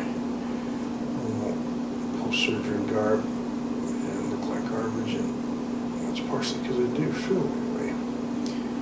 When you do a surgery like this, or at least my experience is that you go right to ground zero. You have nowhere to go but up. You can't hardly move. The pain is really pretty high, and thank goodness for pain meds to try and get you through all that. Otherwise you'd be yelling a lot probably. So it's all good. I call it that from there because you went all the way down to bad. Anyway, I sure have the worry that we didn't get the right thing done.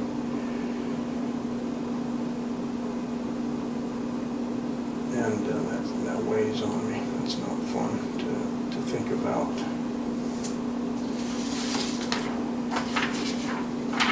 What you could have done or should have done different.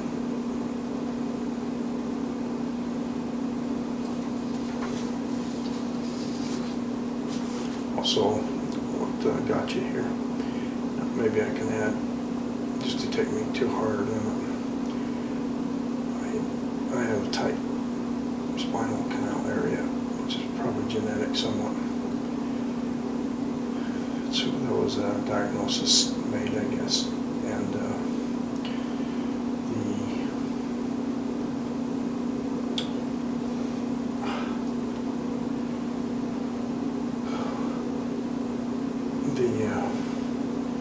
I'm sure that something that hasn't helped was some work I did, construction work with Simon's concrete forms back in college, trying to get you through college.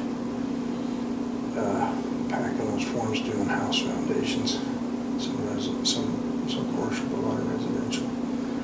Man, we worked hard, and that job took about 2 weeks to get acclimated to for a young guy. That was pretty tough to even be able to do it. And once I got through the first 2 weeks,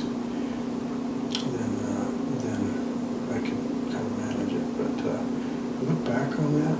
I blew up my ACL on the job from doing that. This right shoulder took a lot of the burden and a lot of exercise in that process of setting forms, packing and setting forms.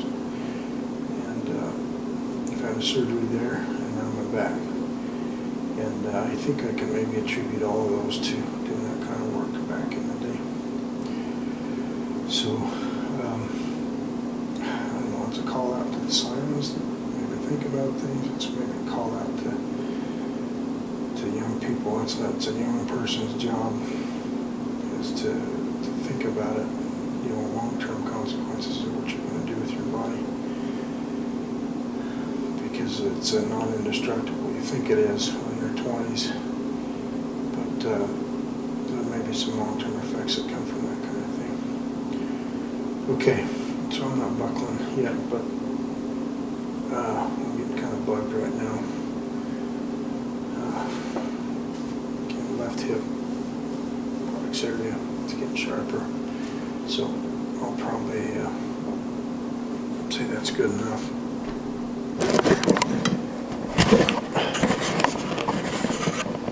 And say good night. So that's got to be a lot longer than what I could do before. So maybe we're getting something, even though it's not.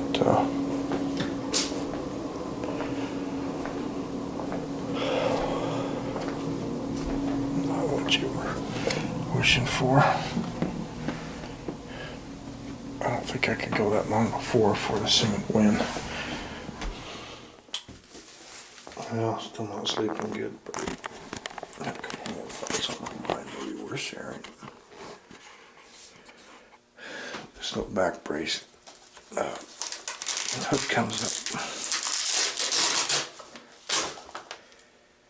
and it's kind of a cool little compound pulley system here. So maybe I'll put it on. Put the hood up. You can kind of see what's going on here.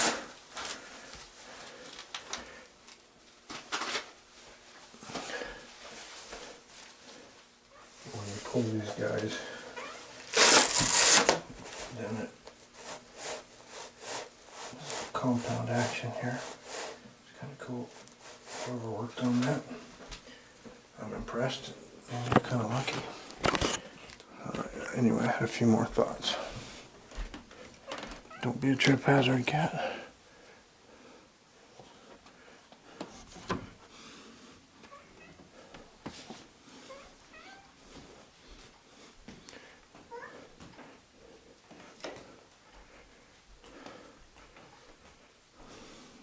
Thoughts are on this chart. So each of these have their craft. And I sometimes think, talking to them, that they all wonder or question their ability of each other's.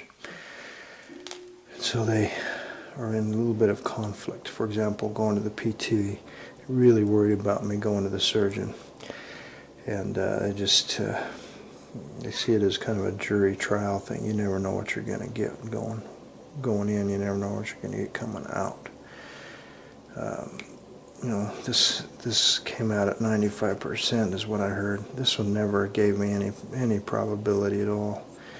They said, give me 6 to 8 weeks and then we'll know if we're going to be able to do anything. We did that. We've done this.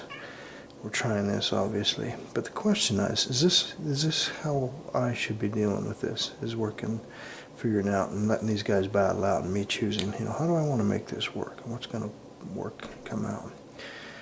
And so there's another piece, general practitioner, doctor, that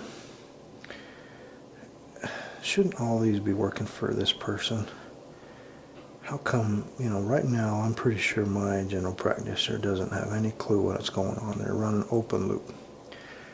They don't know that I've been to PTs or chiropractors or had even a surgery, or even talking to any of these people. I think they're just oblivious right now. They don't know Troy or care what Troy's doing about any of this stuff. And that's what feels wrong the more I thought about it laying in bed. There's some other people, you know, when we were in the hospital, had a navigator, spine navigator. The title sounds pretty nice, but they said, hey, any questions, anything you need to know. What do they do? you know, I'm kind of curious to call them now and just kind of say, hey, here's what I'm doing, here's what I learned, here's what I like, don't like. See if they say, oh, let me help you here, manage all this stuff. But I think they're just involved in the surgery or the hospital part of it. So anyway, we've got people everywhere, and nobody's in charge except for me. Me who knows nothing. Does that make any sense? It's probably supposed to be here. And that may be something I need to call and exercise the process on, is call my general practitioner and say, do you have a clue what's going on? Let me tell you where I'm at. We need to talk and see if the general practitioner will step in and help me navigate, I guess, some of these roads that we're venturing down. Anyway, that's my 4:15 thoughts. So I'm going to go back to bed, I think. What do you need, kitty cat? You want to go outside? It's probably cold. Yeah, do you want to go outside?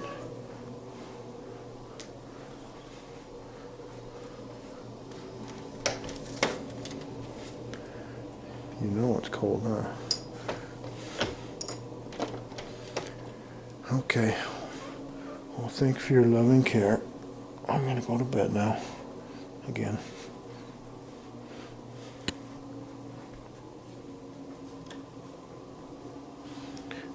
You can come with me. I guess I'm maybe not done yet. Here's some nice looking hair I got here. So, a couple more thoughts.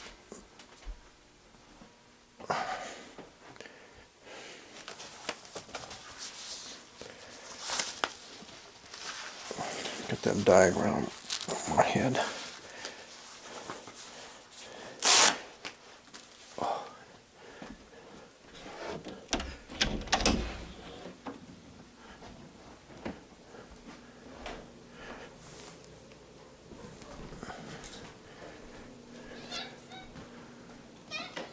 Okay, cat. You want to say hi again, huh?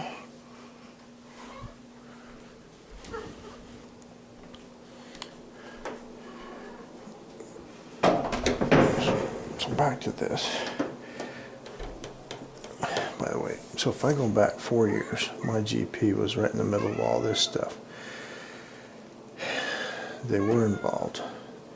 They did schedule these other things, including gave me a prescription for some painkillers, but in particular a muscle relaxant, cyclobenzaprine or something, that I think may have been significant because I think my muscles were just knotted up, didn't know what to do. Now, so that was working, and I've kind of skipped that process because I think I learned what I could through here. I'm going to probably go back and redo this and just at least get them involved in the process here. PT was very significant because what I had was some nerve problems that we discovered in that nerve damage, where I had troubles lifting my right leg for climbing steps. And we got through that and rebuilt that. Go away, kitty cat. Go away. Go away. Now, today, 4 years later, PT had the least amount of impact. Chiropractic had the most. Back is undetermined. But what I wanted to bring up is 4 years ago, I did an MRI. And I don't remember the results. We tried to recover that MRI and couldn't get it very easily. Couldn't get it at all, and so I don't know if it exists anymore. To me, that's a problem. Who should hold that MRI? Now, the reasons for that would be to say, well, if it was a disc problem 4 years ago, PT probably could have done wonders, and maybe did. If I compared the old MRI to today's MRI, you know, what would that tell me? My guess is that we would be able to focus very clearly on where the problem is and maybe do a very selective surgery. let's say it's the left foraminal area where the nerves come out, is all pinched off, that's obvious. It's like, hit that. I don't need to go over everything else. Nothing else has changed.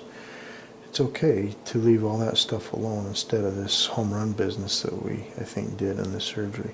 So, I guess where my thought is simply this.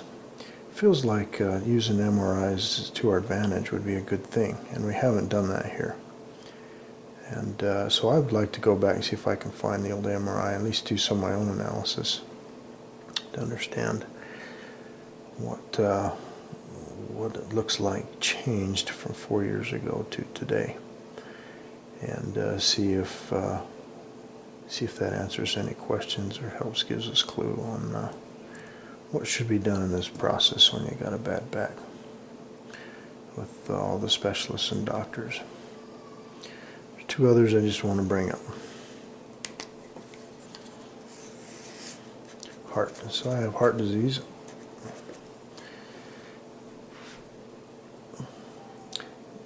They asked the heart doctor if I'm okay to do surgery. We did a stress test and said, yeah, you're good. And but in the process of that, I'm wondering what they realize what they're signing up for, because I haven't done any cardio for now a week, and I'm probably not going to do any cardio for 3 or 4 weeks. I'm going to guess maybe 6. Who knows? And that's kind of a big deal in my mind. And so, what are we signing up for, and what are they saying I should or shouldn't be doing? Another is a radiologist. These guys are invisible. These are the mystery doctor types that just write reports and look at your things, and I think these guys, all trust them, or should, especially the back. My chiropractor was special, I think. He was really interested in looking at the MRIs and the reports that the radiologist put out. PT didn't care, and that blew me away. I brought it to the session and they didn't want to look at it. Why the PT more involved or interested in knowing what the MRI is showing and the radiologist reports? Because it seems like they would be structuring their work based on that. What I got before, flexion and extension kinds of exercises. What I got this time, core, all core, just build the core. And I don't know that that's the right thing, and it's kind of blind. I didn't know what we were really even doing. So that was a criticism on this round in PT, I think. Point is, I think I'm getting smarter going through all this navigation. Stuff I wish I'd known before, and maybe the reason why I'm trying to write all this up a little bit in case it helps somebody else in the future, or me. Alright. Well, it's about 5:15 now, so I guess I'm going to go to bed now.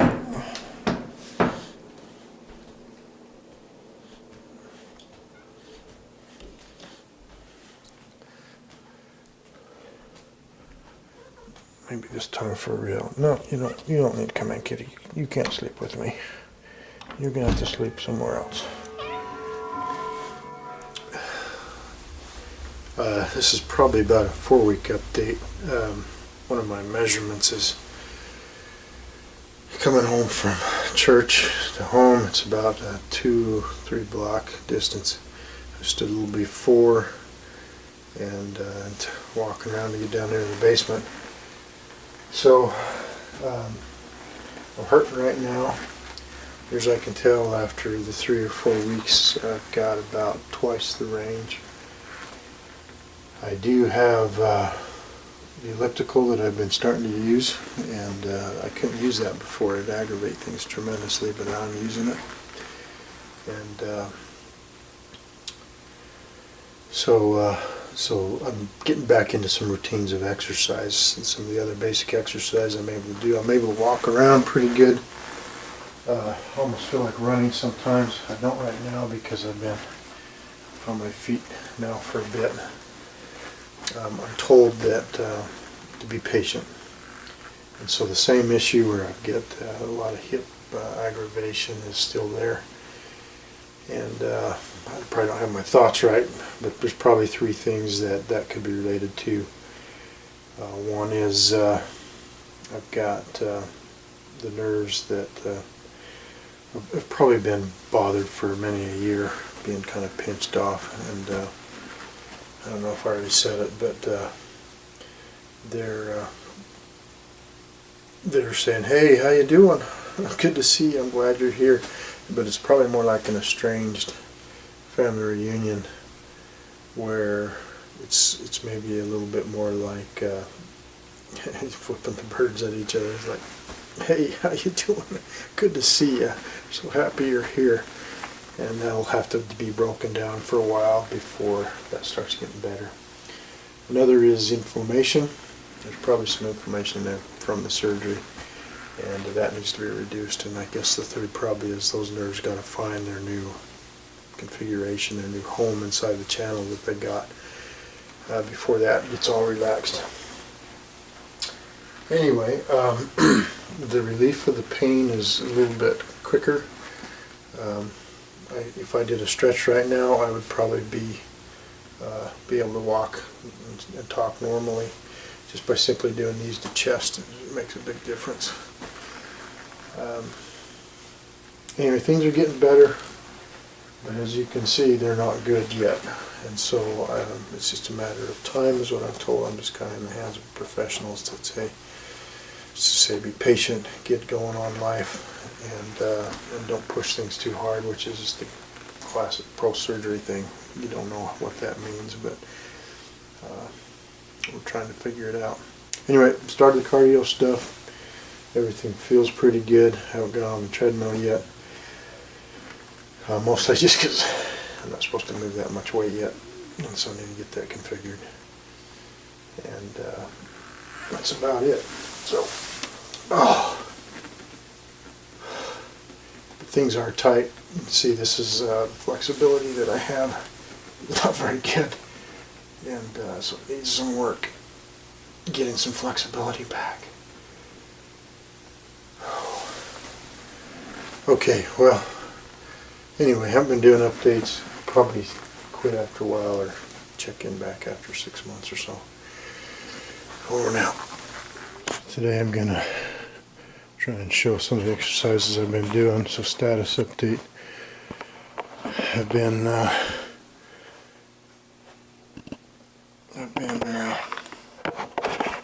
doing PT for the last 10 weeks, 12 weeks, since first part of, when was it, February, March, April, May, anyway, it's not May, it's quite a few weeks later, and I'm still now graduated in theory. So I want to show you the exercise I've been doing. It's kind of interesting that as of yesterday, upon graduation, I was told don't worry about doing any of this stuff anymore. 30 seconds here. Pick out the exercise you want to do, but for the most part, do cardio things walking.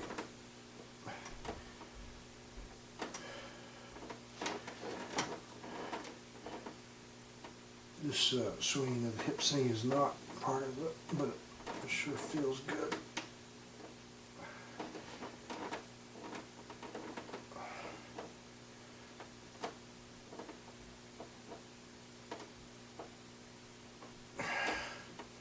I just went for my walk. It's about 10 minutes. It feels actually pretty good. Okay, this next one, what you want to do is be able to have something to hang your leg down. You know, a table would be good. I've just been doing it this way on this little guy. Let your leg hang down and then pull knee to chest. Sometimes I'll cross over and do my other from shoulder to shoulder. Again, 30 seconds.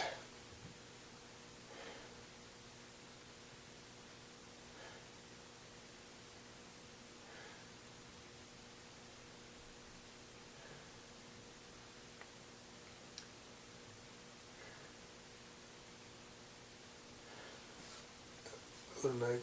Let your leg hang.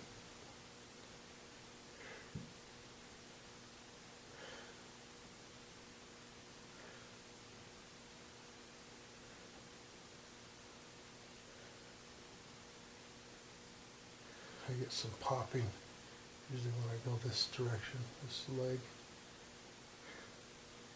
And I bring it up, swing the hips. Okay, next thing, figure 4, come behind and pull up.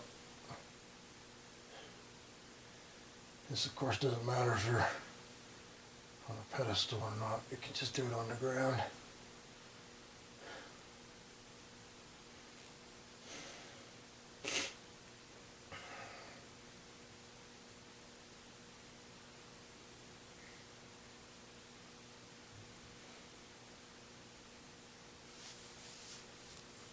Figure 4 the other leg.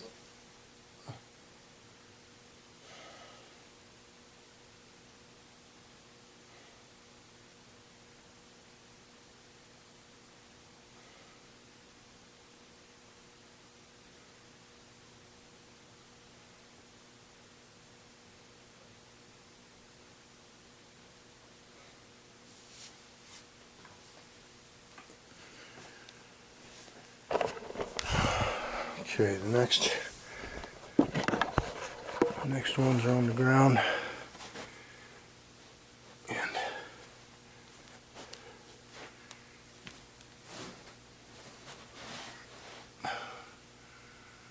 just elbows up, looking about straight across. And this is what I was taught to do. Hold for 30 seconds. Now, one of the failures I had was a herniated disc, and it was trimmed. It's to the back, and so I theorized that, well, and with continuing problems, there's a theory that maybe the disc is sloughing off or bulging out there again. And so, for me, this is one we worked on before. If you've done some good warm-up exercises, then maybe you can push into this, but you want to really arch your back, and with the theory that you're pushing that disc back into its home. I think that's one of the PT things that you argue are good, and if you have a slipped disc, is PT will help, is because you're pushing that disc back into place. Okay, next one is the opposite. Hands clear forward. When you're breathing, you should see your backside moving up and down. If you're not, if your backside isn't coming up and down, that means you're not reaching far enough. 30 seconds.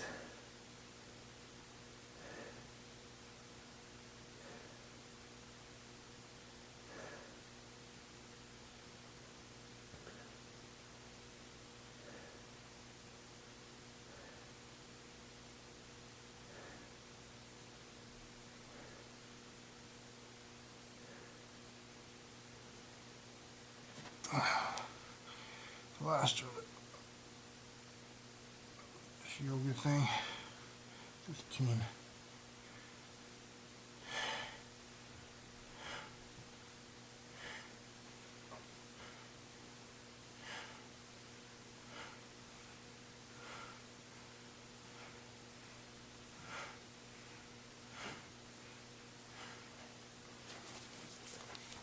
Okay, next.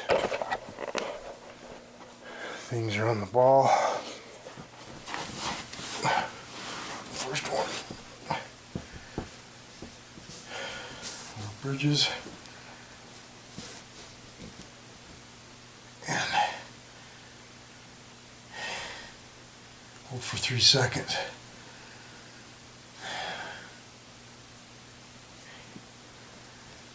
3, 2, 3.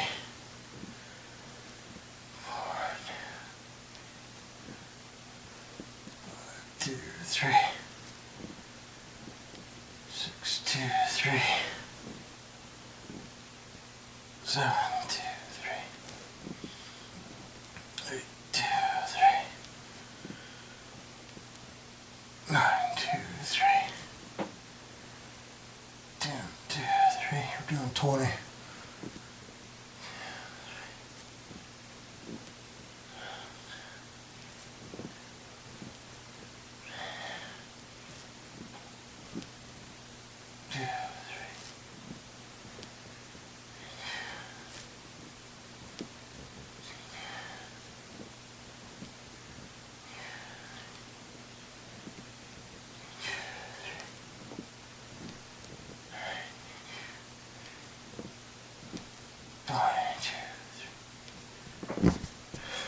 next one is crunches with the focus on not trying to raise your body necessarily, but to smash that ball with your legs.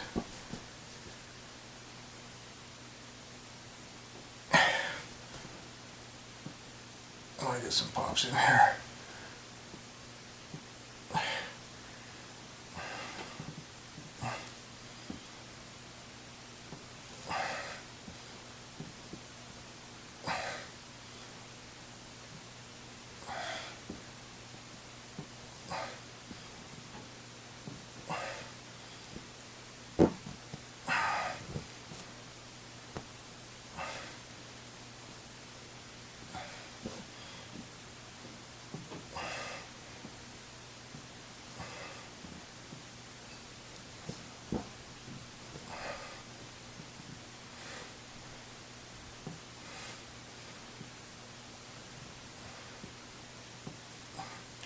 Do 30 of those.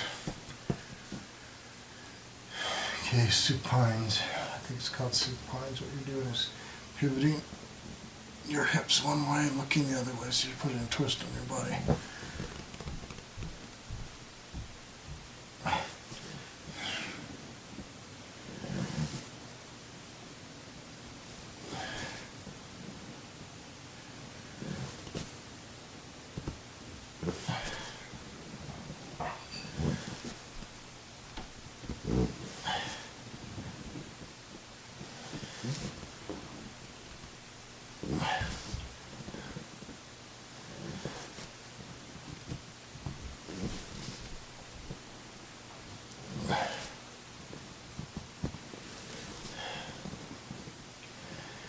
Do 30 of those.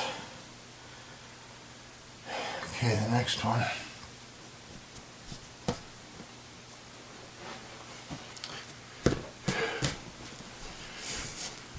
Planks. The way, for the homework, the way it's described is you do this for 10 seconds, you 10 for 10 seconds. 100 seconds total. And I'm going to show you. Sometimes, especially when you start, it's hard to do that.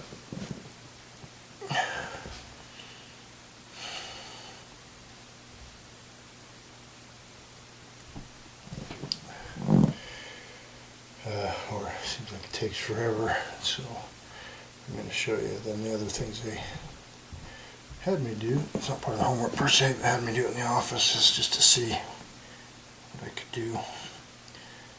It's kind of hard to tell how straight your back is, but you want your back straight when you do this. But the alternative or advanced thing is to cross your legs and then hold it for a longer period of time. If you get better, then you can go 50 seconds at a time and not have to stop and go all the time. So that's one leg. Here's your other leg, and that makes you force your core side to side to strengthen itself, keep you from rolling off the ball. Okay, 10 of those for 10 seconds, or a total of 100 seconds. Last one, called bird dogs or Superman, I don't know. What you're looking for is opposite hand.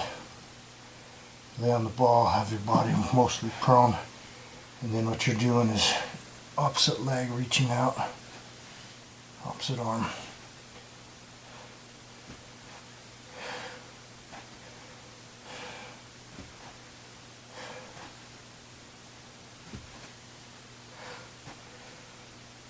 And do 30 of these. Okay, now I'm going to show you some things that we were doing in the office as extra work. So one is, this ball's a little short, but if you sit on the ball and you'll do marches, so go nice and high, nice and slow.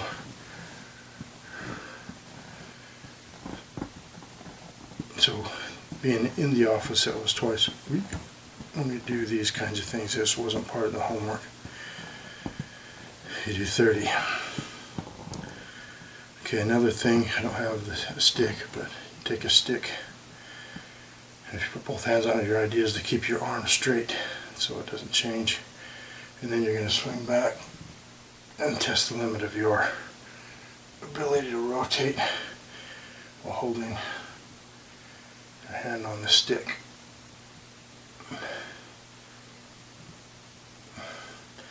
Do the other side similarly.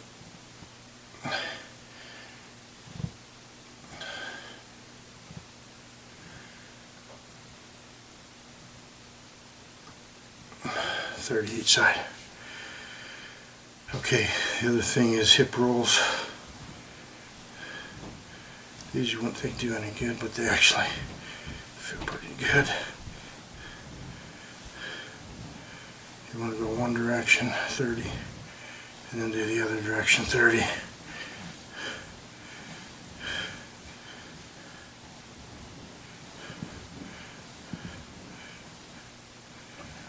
Okay.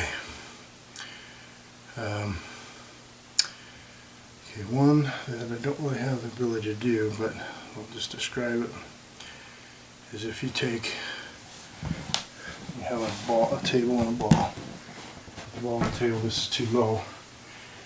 Put a stretchy band around your ankles. Your goal is to push down on the ball. Pull it down like you want to smash it, and then do 3 positions of your leg with the band, and it stretches the band and makes you work out a lot of your upper thigh, get your core, get your lower back. This is it. Okay, last one, usually done on the table. I'll show it here. Dead bugs, reverse dead bugs. I don't know which one is which. If you're laying on the table or wherever, and I think that's to support your back. That's why it's good. Bring up your legs so they're about 90. You don't want to be too far down. You want to be kind of high up. Now you're smashing this thing, and it's in the opposite pattern. So if your right arm, then use your left leg. And what you're doing, you don't really have to pull your hands off. It's funny how hard it is to get that balance tight. You're really trying to smash this ball when you do this.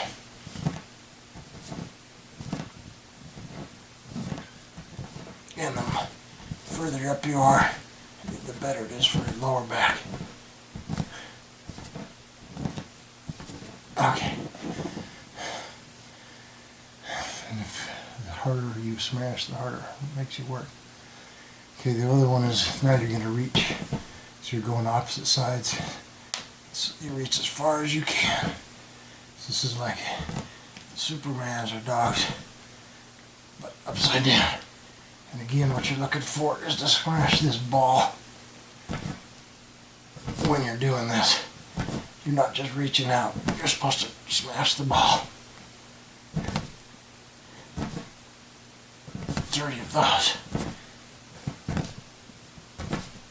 And again, the higher up you are, I think the better it is for your lower back. Alright. I think that's about it. I do want to show you how I'm icing. So icing seems to have helped some.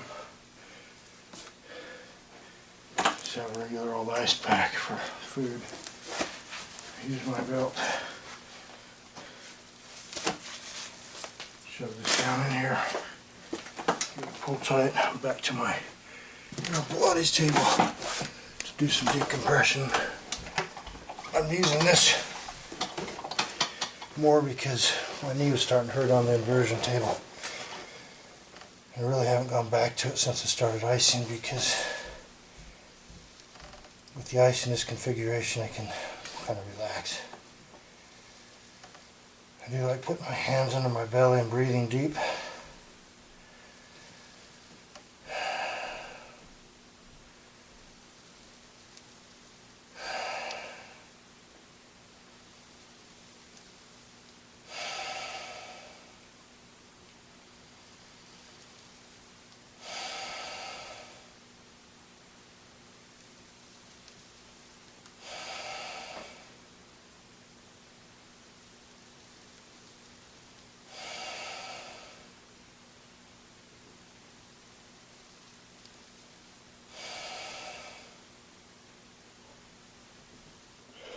Okay, something else I wanted to describe or make observation of was when walking, especially on the treadmill for a while there, something started changing. So I always have some pain in my back, and when I would walk, usually what would stop me was actually my ankle. I'd get some pretty severe symptoms down here, and where I couldn't take it anymore. And those started going away down there, and they started moving up into my upper thigh right here. I still have more symptoms here, but the back, my lower back, is where most of it is. Now, PT says that's called centralization. There's some other names, I think. The point is that pain can be where it actually hurts, say down at your ankle or anywhere upstream. I think I've described that before. Is that you get lied to. You think your ankle hurts, but it might be your back. It might be somewhere else. And so, anyway, as that pain moves up, that may be some indication that the nerve is healing and starting to give signals or pain signals where it really is a problem and not just somewhere downstream. So it's been not necessarily consistent, but it seems to be, as I feel better, that's how the pain shifts.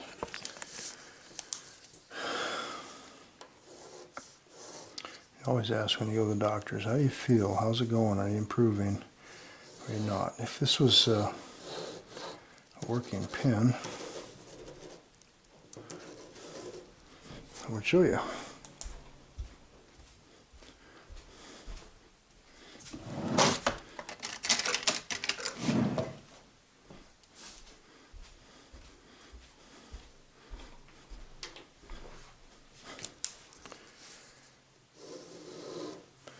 So if this was some kind of a baseline of some sort, this is how you feel positive, is probably into last year, is I was just going downhill. And it was at some point I was kind of getting nosing down pretty good. And that's, when I was trying PT before, I had chiropractic in here, and then I decided to do surgery. Prep was in here, and then I did surgery. And of course that drops you down to nothing. You just can't hardly even move. And then you start getting better. You start saying, well, I'm going to improve. But what happened for me was it was just flat. This is where I was doing my home exercises, and then I started PT again. And there was times when I think it was improving.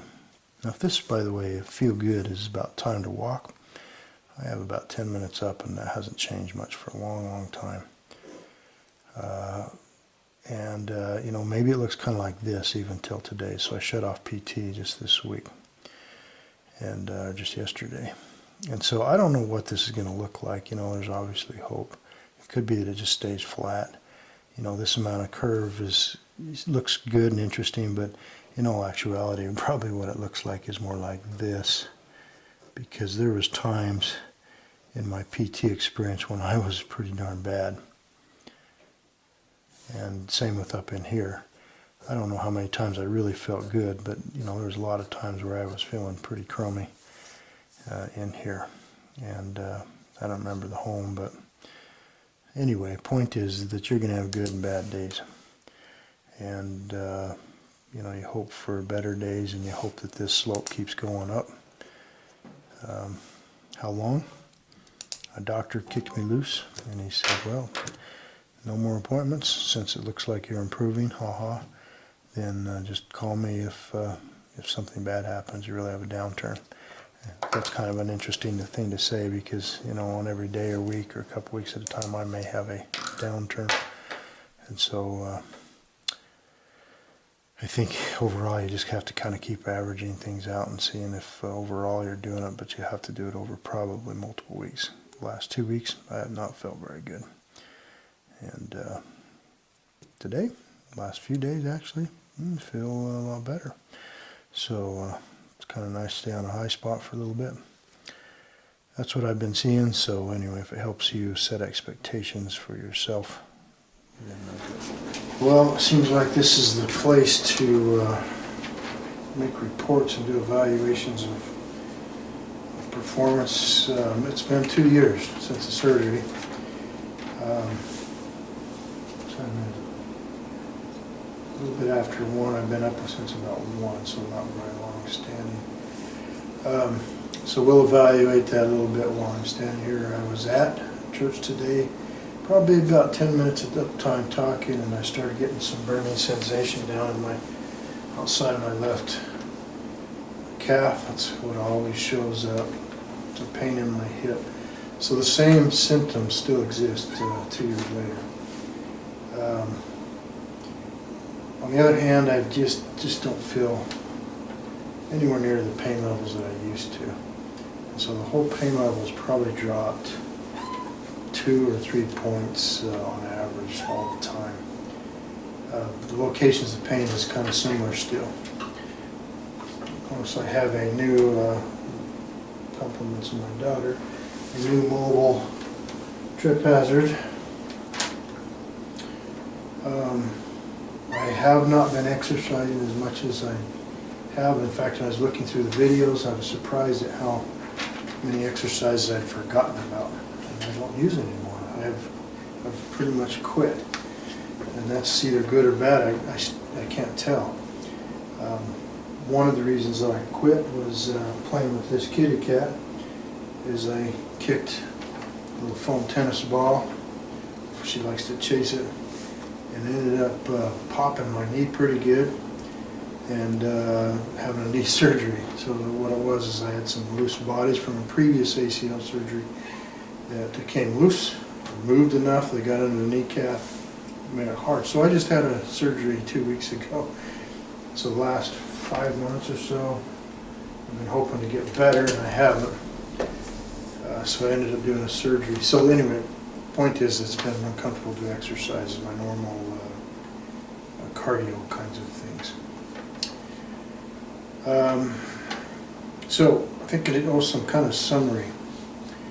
I still believe that decompression was the most significant, important thing that could be done in my situation for being good. And that's something that my chiropractor, I think, led me to as much as anybody. And so prior to this experience, I'd never been around a chiropractor. I frankly said skeptical. And I remain somewhat skeptical in general as a trade or a profession. But I do know that Dr. H was good. And the methods and what he did and the studies that he did on me were very good. And so I know that a good chiropractor is good. I have a neurosurgeon. I'm confident. I had my questions for some time. I suspect the neurosurgeon that I got was good. And how did I find out? It was recommended by the chiropractor. Our chiropractor said, this is who you need to go to. These are the best. And I think I got the best, or one of the best. And I suspect, looking back, the neurosurgeon, after seeing the MRI, I remember talking to him many, many times, but I suspect he always knew I was a surgical candidate and I would end up in his hands at some point. It was just a matter of time and how much patience I had with working with other means or dealing with the pain. The PT side of things, I worked with 3 different PT groups, and in part because I keep looking for what I think is really good. I'm going back to the one I ended up with because I think they were probably the best, but I still have questions that I'm not sure. We have worked very hard. I just don't have the same confidence. I found the right PT people that are on the same caliber as either the neurosurgeon or the chiropractor. But I'm going back. One thing that was very true of what was said is in PT, give them 6 to 8 weeks and they can make big difference on any kind of issue that a person has, except backs. It takes a long time, and we worked really hard to try and break that mold or change that way. And I just remember Jonathan saying backs just take a long time sometimes. And in my case, it was a year and a half. So a year and a half is when I think I saw, instead of just a plateau, about a year and a half is when I said, man, I think I'm actually feeling better. That's how long it took. And that was without doing PT, without doing chiropractic, without doing special exercises. It just was time, I'm pretty sure. So anyway, with the knee surgery, I'm starting PT this week. And I would like to talk to them a little bit about my back and other things, and find out what their perspective is. General practitioner I never did see in any of this, so I don't know kind of where they feel like they would want to be or should be participating in this game of trying to fix yourself. Anyway,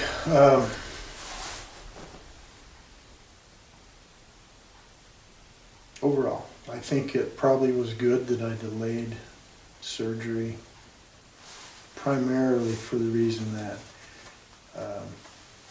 bought me some medical advancement time. I think the surgeons and hospital and staff saw a lot of advancement in the 4 years that I delayed having that surgery done. And so for that very reason, it was probably worthwhile. The disadvantages that I think I can see as far as waiting for a surgery was that I did nerve damage. I think there's no question that nerve damage has happened. I probably am still suffering from some symptoms in my hip or leg because of nerve damage. It's probably in my back. They're still healing, I believe. The other part is the numbness that I had down in the leg right down here has improved. I do have muscles that don't act right. Those are consequences of the very first episode that happened, 6 years ago. But I think they're getting better because flexing that quad feels so good. And so I think the communication is still getting better, as evidence that nerves take a long time. One of my PT guys said, I don't know if I've said it before, he says, you never want to piss off a nerve because they don't forget quickly, they don't forgive you quickly. It takes a long time. And that's, I think, some of what I'm experiencing. Okay, maybe the last thing, I'm going back now almost 6 years to my first episode. Maybe I should talk a little bit more about that. Went to my daughter's house, slept on the floor on an air mattress. The air mattress went flat during the night. Shouldn't be a big deal, but it broke me. I suspect, pretty sure, that probably a disc bulged and started pushing on some nerves. And within weeks, I don't know how long it was, probably within 3 weeks I was getting out of a dark area, but in that 3 weeks I went down to the point where I would curse anything and anyone. I was in so much pain. And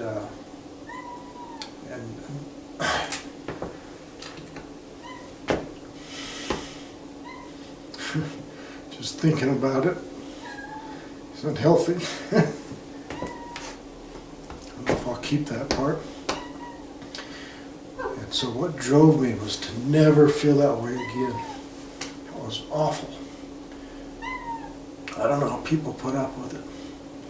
I was ready to cut off a leg. I'd do almost anything at that point. That's what drove me to do the exercise, to scout out good doctors, good professional help, and eventually get into surgery because we couldn't figure out how to solve it in a different way. But I was headed down to that path of being able to experience that pain again, I believe, and that's why I ended up doing what I did. All right. Anyway, To reiterate on that situation, I believe a couple of things helped to get me out of that really bad spot. The pain medications, they just helped you get through it. They didn't solve anything. I did go to the general practitioner. He gave me some muscle relaxants, and I think it worked. I didn't believe it was, but as I look back or think back, this leg was knotted up. And anytime you have muscles that are just knotted up, it's like, why is this so tight? It may be an indication of nerves fighting each other. Your muscles are like armies in there, and they were all just saying, hey, I'm mad, I'm working, I'm fighting. The nerves are telling them what to do, but the nerves are wrong, they're lying. And the muscles just go, ooh, I'm going to get you, and they start knotting up. And I think that's what I remember, and that was a lot of what the pain was just muscles going crazy. So I think that's what the muscle relaxant did, is just said, hey, you guys cut it out. Don't listen to that nerve anymore, is what I assume it was doing. And that was enough to calm that down, to start getting some time that maybe the disc could start to relax a little bit and quit being a problem. At that point, I did get an MRI, or no, didn't get an MRI, but I had consultation to say, hey, just go get a surgery done and move on. And I didn't dare do that. But I went into PT. We started working on the flexion extension, and that, I think, pushed it out of the way. It was at that point that I realized I couldn't step up on the things. I had my foot was dropping, I couldn't control what was going on. I think the nerve damage had happened in here. Or the evidence of the nerve damage was here. It's in your back. PT got me through that, and I appreciate that. Anyway, that's the original experience that took me down this long path of trying to figure out what was next to do best. And I think we're on the upside. I think there's no question. So we're about 10 minutes in. I feel pretty good. And that's been my measure. If I can stand for a while without dropping bad words and getting angry, then we're on the right path. I suspect that I probably won't need to do any more updates. Maybe I will. If I do, I'll probably do a different follow-up video or some other way of doing it. So I think we're done. Over and out. What you doing, kitty cat?